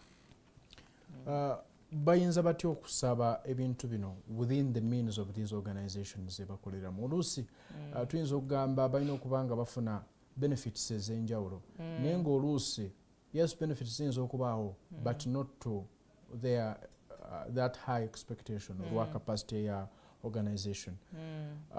How fair can this be balanced between the employer and the employee okukanya ku benefits zino ze bafuna nekirema kuwulikika nga ekinyigiriza side emu eya employer? Anti kati ekyo kiddayo ku tteeka lyaffe, tulina etteeka lya workers compensation li streamlining nti omukozi w'obanga okoseddwa bwoti olina kufuna sente compensation. Tulina kye tuyita compensation, tulina ne kye tuyita treatment. Omukozi wo waalwala ng'ali ku mulimu oba waakosebwa ng'ali ku mulimu kikukakatako gwe nga employer okumujjanjaba. Eyo treatment erina okubeerawo kubanga abadde injured in the course of work. Naye ate waliwo kye tuyita ng'ofunye injury eri either semi permanent or permanent. Nti sigenda kuddamu kubeera nga we nandibadde, tugezozze ofune obuvune omukono gukutuseeko togenda kuddamu kukola. So etteeka erya workers compensation streamlininga engeri omukozi oyo ne ssente meka z'olina okumuwa, era w'ofuna omunnamateeka ajja kulaga nti obuvune ofunye weebuti ssente z'osuubira zigenda kuba between this and this amount. Ku nsonga ya inclusion tulina abakozi obaoli awo aba differently abled. Do we have effective legal framework okuba protecting? Yes, etteeka liri very clear nti tolina ku discriminatinga muntu yenna oba kikula kye oba engeri gye yakulamu ng'omuntu oba eddiini gy'olina oba gender yo. Discrimination is strictly prohibited. Tolina ku discriminating era gwe ng'omukozesa w'osalawo ku employing omuntu ono olina omuterawo embeera emusobozesa okuba nga ali nomo. Ebbanga eriyiseeko emabega eyo twarwanisanga nnyo ekintu kya wheelchairs nti ebizimbe ebimu byabeeranga n'amadaala naye ng'ate wali abakozesa abakozi nga ye tasaala linnya madaala. So nga tulina oteekawo ababugaali we banaasobola okukola kyokwo. Era kati otuuka mu bizimbe ebisinga ng'olaba nti bakulaga nti woba disabled oyita waniino, wobeera nga oli muntu osobola otambula osobola taking stairs. So amateeka weegali aga streamlining ebintu ebyo, just that twetaaga okubyogerako ennyo ne tubimanyisa abantu nti ekintu bwe kiti olina okiteekawo okuyamba ono atalina busobozi nga bw'olina okubeera nga naye ali oke. Wali abaavuddeyo okuba nga bemulugunyaamuko oba batono nnyo abavaayo? okwemulugunya aba feeling discriminated. gye bali kyobala ngambye nti twetaaga okukyogerangako ennyo so that abantu ba better sensitized because abamu tebali sensitized abamu oli bakyalina endowooza eri primitive nti no okozeseza omulema n'alaba ng'ekintu ekyenjawulo naye ate disability is not inability. Omuntu aba asobola okukola alina obwongo ng'obwo just that talina magulu oba talina omukono ogumu naye waakulaga nti he is capable of performing this work. You must not discriminate that person. In terms of such discrimination, baina kuddukirawa, baina kunoonya organizations ng'ezammwe, where can they go to? Ekisookera ddala tutandikira ku employer wo. Kubanga ebiseera ebisinga abatulugunya ayinza obutaba mukamaawo, ayinza okuba workmate wo nga yakusosola nga walaba ng'otuddeawo nga yaavaawo nga olaba akuyisa mu mbeera etali nnungi. Immediate report egenda wani wa employer wo. Employer watakola kintu kyonna tulina gwe tuyita labor officer every district lwakuba nti twetaagamu ba labor officer abalala kale bangi abaliwo tebamala bulungi naye era buli district erina okuba ne labor officer. Labor officer oyo naye awuliriza ensonga asobola okujja tugeze tuli mu Wakiso district nti company bweti eri mu Wakiso discriminating omuntu ono naye erina okuteekawo ennongoozi erina okukola erina okubawuliriza nebayambako okupromoting eddembe lyabwe. Tulina ne industrial court naye weeri osobola okugenda mu court n'owaaba n'ogamba company eno ya employinga naye bampisa bwe bati newe bati olw'ekikula kyange. Kati abalala osobola okugenda ku poliisi kubanga also that can be an offense. Osobola okugenda ku poliisi n'owaaba. Abasinga nti baba tebamanyi ebintu ebyo osobola okunoonya omunnamateeka n'akuyambako okutuuka w'olina okutuuka.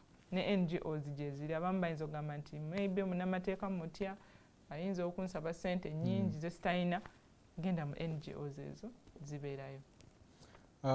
We still have issues za corruption mu ggwanga. How is that likelihood of omuntu omu okusuwinga organization gyakolamu n'agiwangula nga corruption mu ggwanga ali waggulu? Olowooza kino tekibaleka nga still bali vulnerable ng'omuntu omu tasobola kureportinga certain company gyakoleramu? Corruption affectinga buli wamu. Eyinza obutabeera mu bakozi bokka. Corruption generally it is a calamity here in Uganda. Naye ate tekina tukugira nti olw'okuba bagenda kuba nze mpulira nnyo abantu nga bagamba kooti ezo kati ate ngende mu kooti omulamuzi bajja muwa ssente naye ate ng'olina omulamuzi gwe walalabyeyo nga bamuwa ssente okiwulira nawe buwulizi naye oyinza obutakiraba. So ekyo tekirina kukugira kugenda mu kooti oba kugenda kwekubira nduulu. Gwe gendayo owaabe otuuke ove ku step esooka odde ku yookubiri odde ku yokusatu era wootuukira ku yokusatu ng'okoze eki ng'olina ofunye okutu ofunye omuntu akuwuliriza. Olowooza biki ebirala ebisinze besides now corruption ebiki ebisinze okucontributinga ku abuse of these workers' rights? Ebisinga okucontributinga obunafu bwaffe ng'abantu abamu tetwesensitizinga wadde nga internet kati weeri tulina access information tugifuna nga we twagala naye abasinga nti wandibadde otunulira kintu kino ate n'otunuliramu ekintu ekirala. So ife ng'abantu tulina obunafu busobola okubeera nga nze ng'omuntu siri sensitized enough to know nti workmate wange nina omuyisa bwenti olw'empisa just naturally ng'abantu they decline mu morality. So obunafu obusinga butandikira kufa abantu kuba nsobola okublaminga gavumenti, nsobola okublaminga ebitongole by'abannakyewa tebituyambye, nsobola gaba balooya bali expensive naye ate gwe ng'omuntu ovuddeyo ne weekubira enduulu. Abantu abamu akikkiriza ate munaye naakola ki? Abamu beeyagalira namu nagamba nze boosi wange anjagala n'akyeyagaliramu naye ate natamanya nti no kigenda kukosa olwokuba alina privileges zaafunirako. Yes, olwokuba alina privileges zaayagala. So bwe obunafu bw'ensingo ga nti kitandikira ku ffe abantu, obunafu butandikira ku ffe. Buli we tunesensitizinga n'ebino ebitongole bijja kwanguyibwa okuvaayo okutuyamba. So besides ffe initiative yaffe ng'abanyigirizibwa okusirika, other external factors endala oluusi ezireetedde kino ziyinza okubeera ki mu muntu azimanye maybe asobole to prepare in advance amanye nti such circumstances ziyinza okunviiramu kino n'azeewo. Olumu tulina okutunuulira contracts zaffe ze tusayininga. Abamu oba oberi excited ofunye omulimu n'osayininga busayiniza. Ogenda otuuka ekiseera nga contract gye wandisoose n'osoma nga teyegenda okukutuga. So tulina okubeera nga contract gy'ogenda osayininga. Ekirala policies ku mirimu teziriiyo. Oyinza otuuka nga bossi wo nga ye bitabimanyi. So nakyo kiyinza okukugira nekinyigiriza eddembe nekikuleetera obutayogera ku ddembe lye linyigiriziddwa. Oyogeddeko contracts. Ensonga ya contracts eno nnenemu.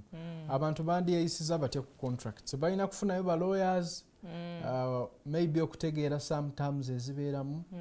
Kuba tuwuliddeko abamu nga bagamba osooka kusayininga fake contract nga ebirimu waliwo engeri gye bateekamu obuwaayiro awo nga kyosayinize tekirina kikikyusa.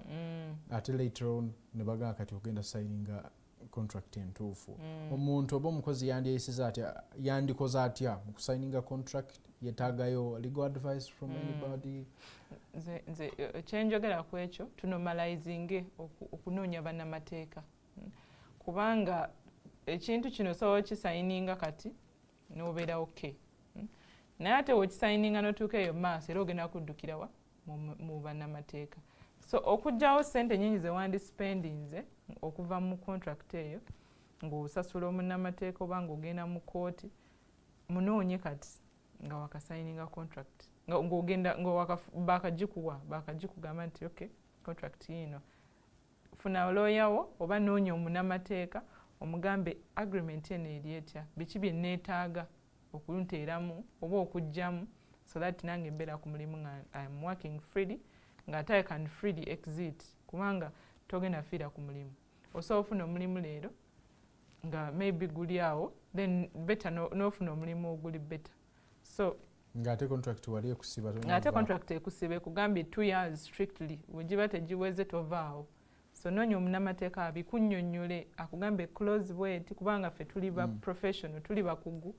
Ekyo kye tulina okukola. Tulina okugamba nti contract eno ogenda gisayininga naye eri bweti ne bweti. These contracts still waliwo olinga mukama wa asobola okugamba nga you don't have that ample time to go through it. Agambye contract tukanyiza sentence zino sayininga ate omuntu ali ku mbeera yeetaaga omulimu essaawa eyo.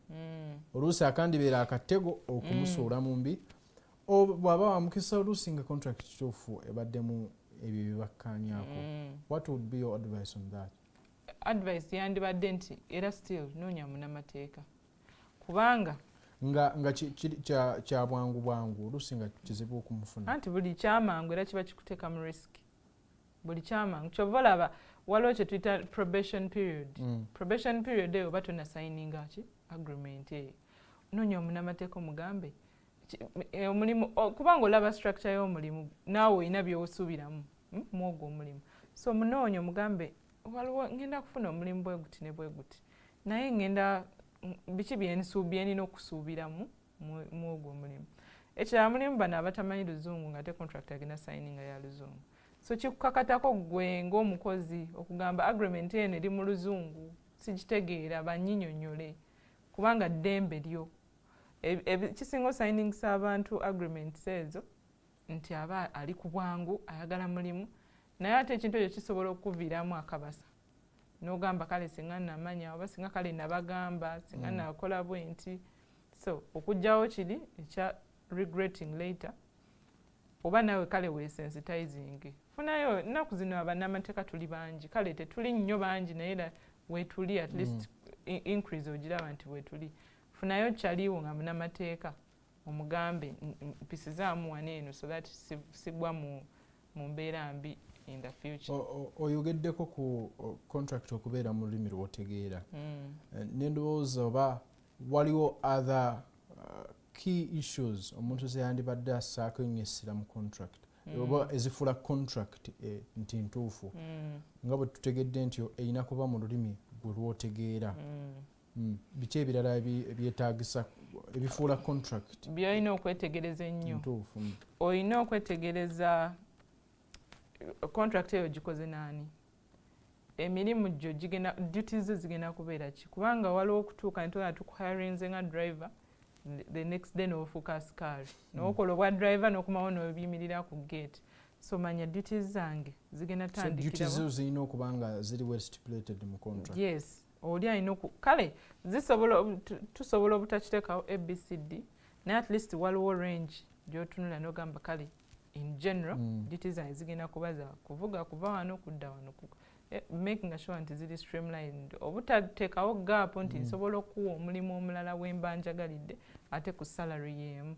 So kiba kirungi nnyo gundi eyo weebeera nga ya mu luzungu nga tetutegeera luzungu yogera bagambe kale no agreement ngisayininga naye sibitegeera, so that at least wabeerewo interpreter.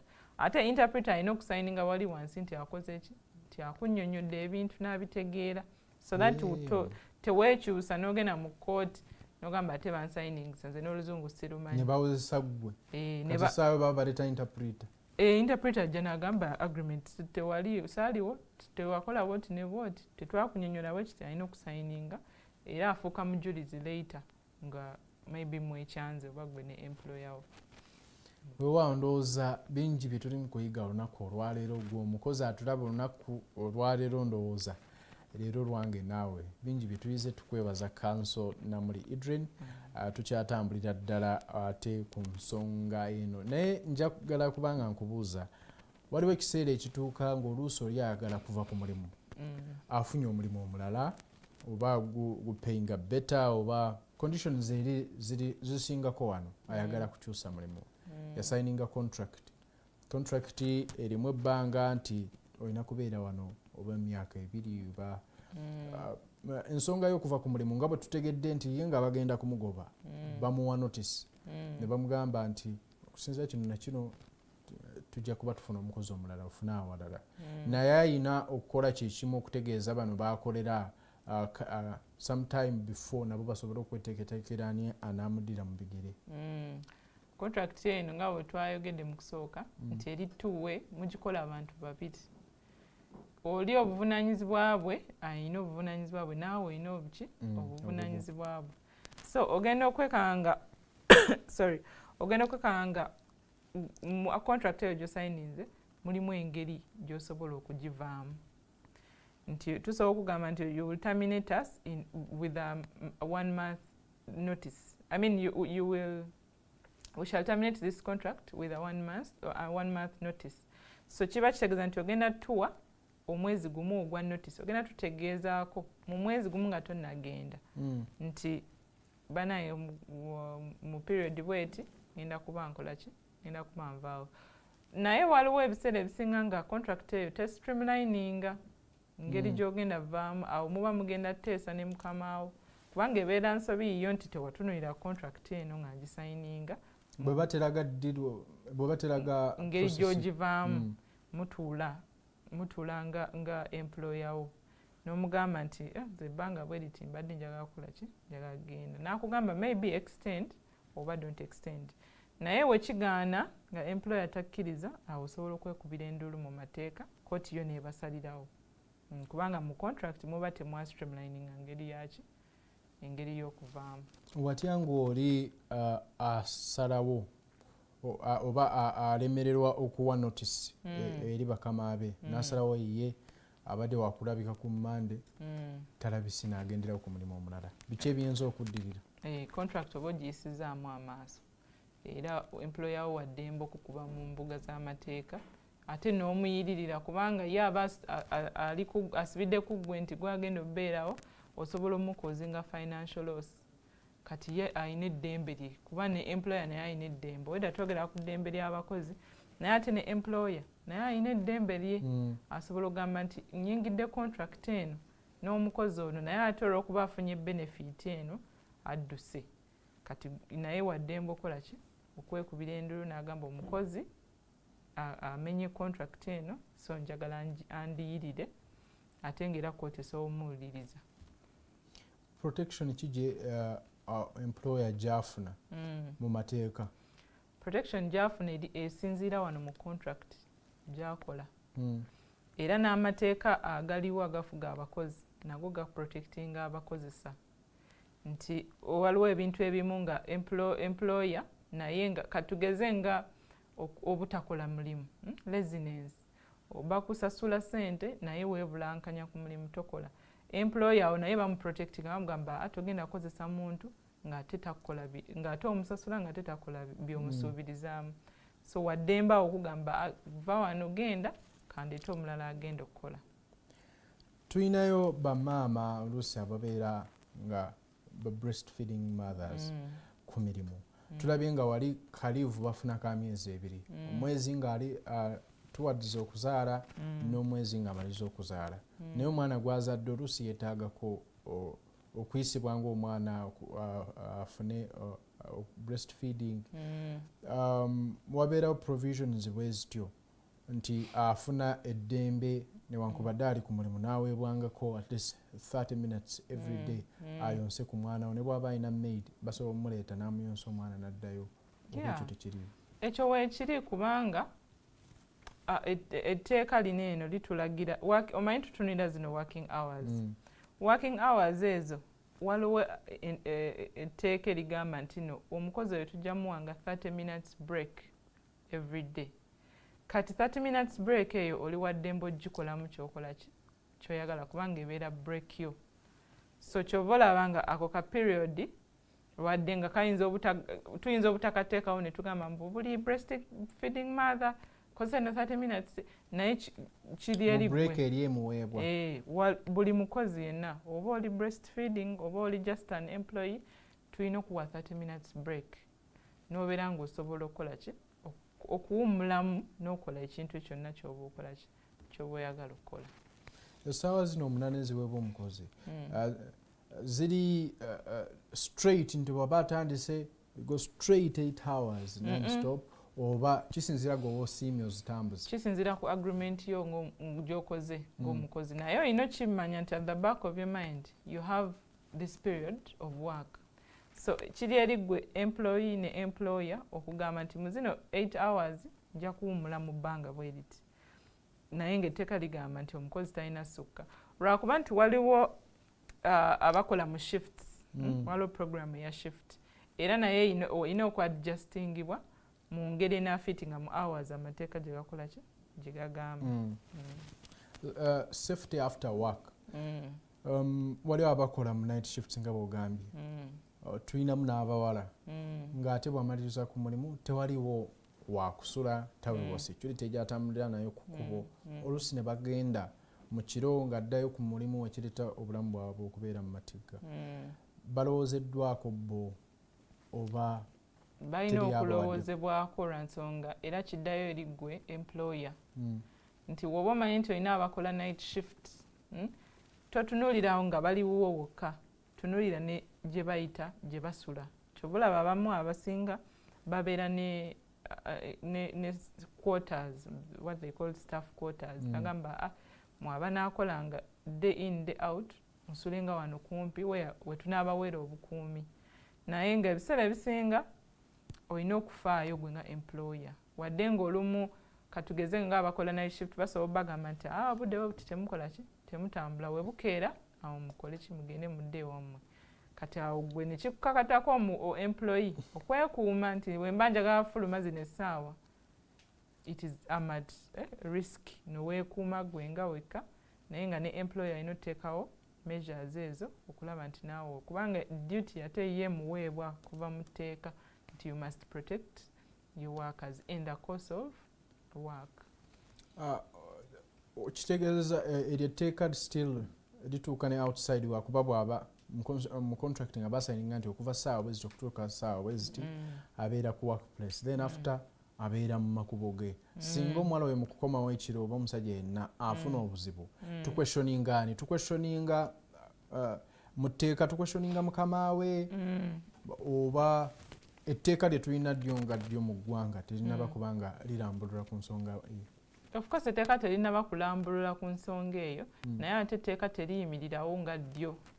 Etteeka lirina ebintu ebirala tetuconsideringa kino kyokka kye twogeddeko litunulira n'ebirala ebiri surrounding that environment.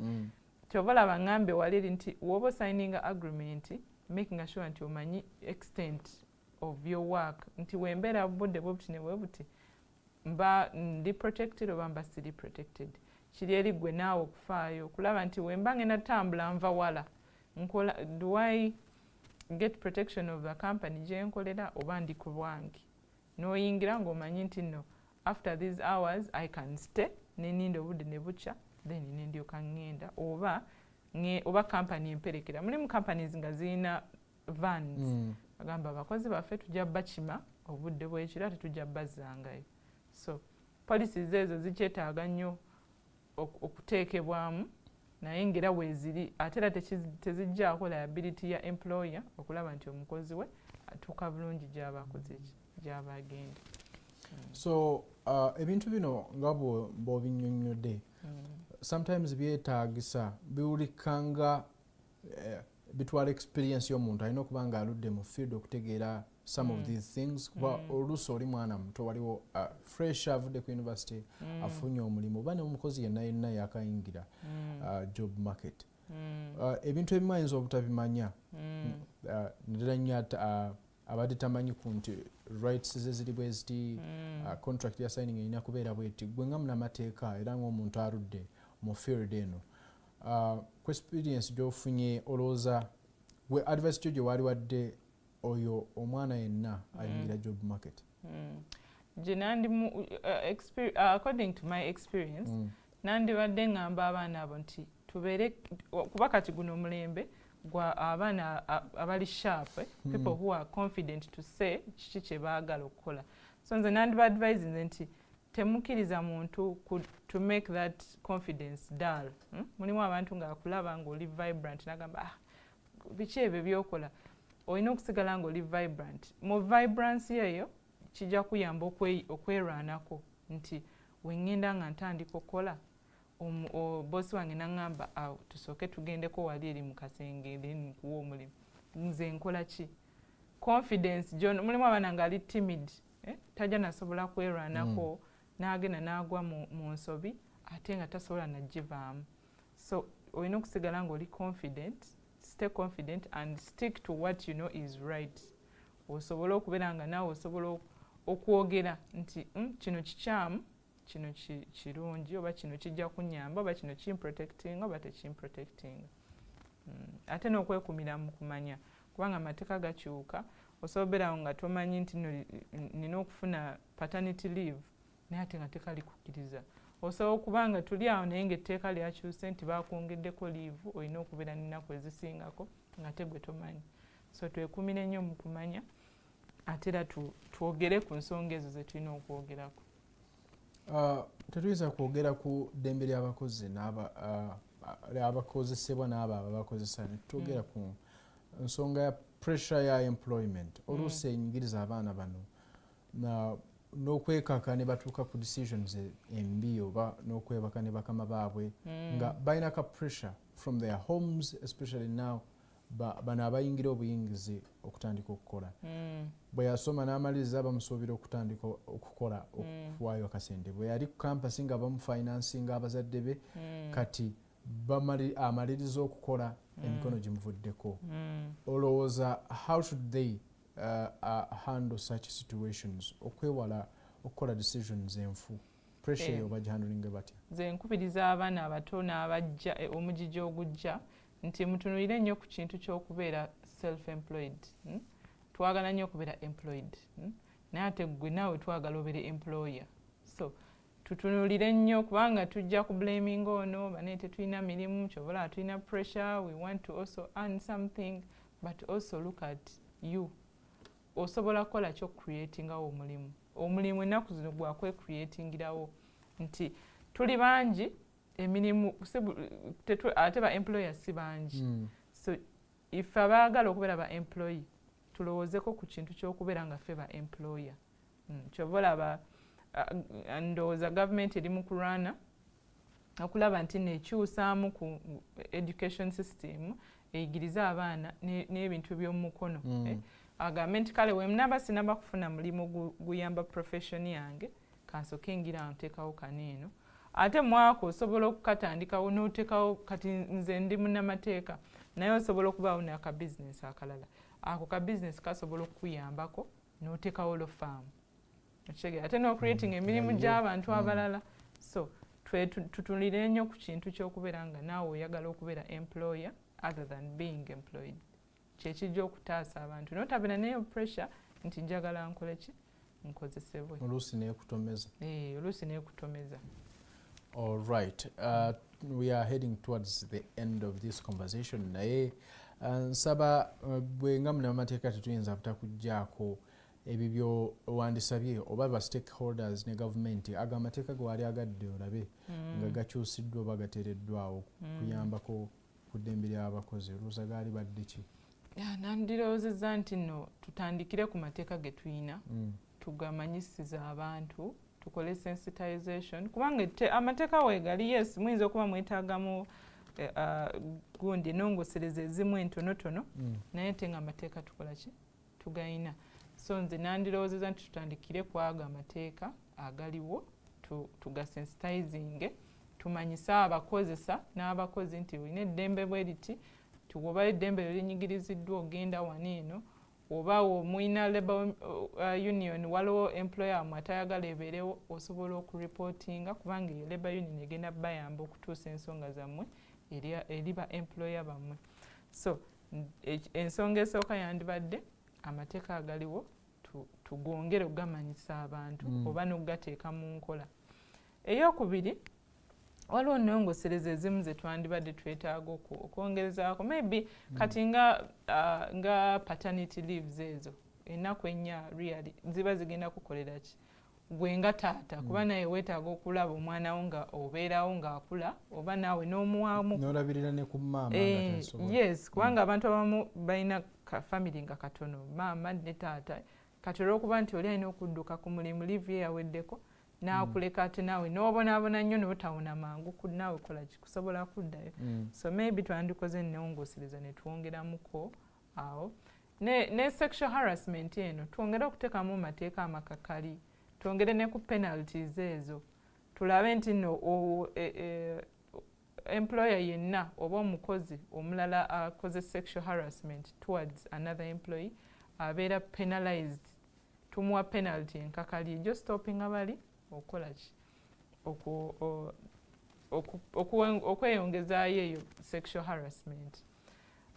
Maybe issue endala ennongosereza endala eyandibaddewo nti nno twogere ku ki ku labor unions ezo twongereko twongere okugamba bano abakozi nti musobola okukola labor union mu bakozi kwegatta kwogera ku nsonga kubanga abasomesa basobola okuba nga balina issues ndala nga ne badokita balina ndala abajournalist balina ndala ba lawyers balina ndala naye buli we mwegatta musobola okwogera ku issues ezo nebafuna eddoboozi eryawamu nemufuna eddoboozi erisobola okuwulirwa other than okukirekera omuntu omu neyerwanako.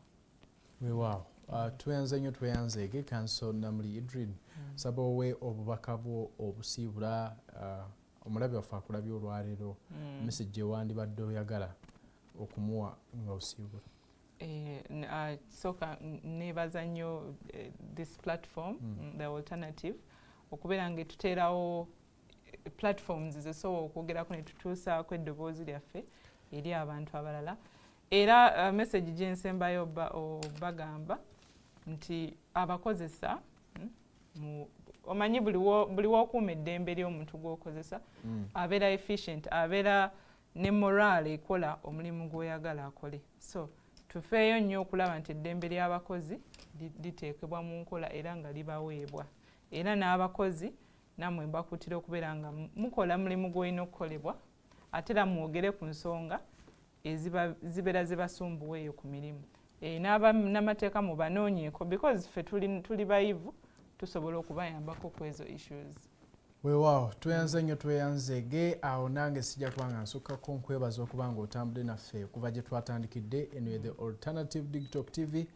Tubeera wano ne badde The Mighty Drive. Neebaza abenkoze nabo olunaku olwaleero.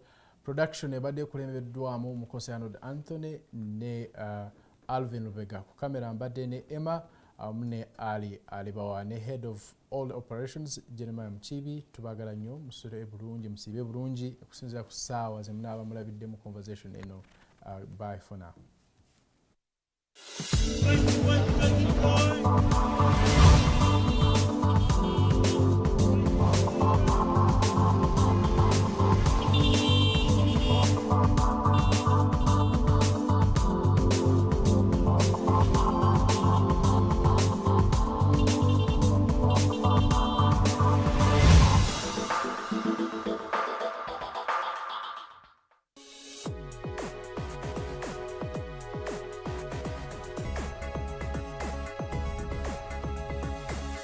The Alternative Dig Talk.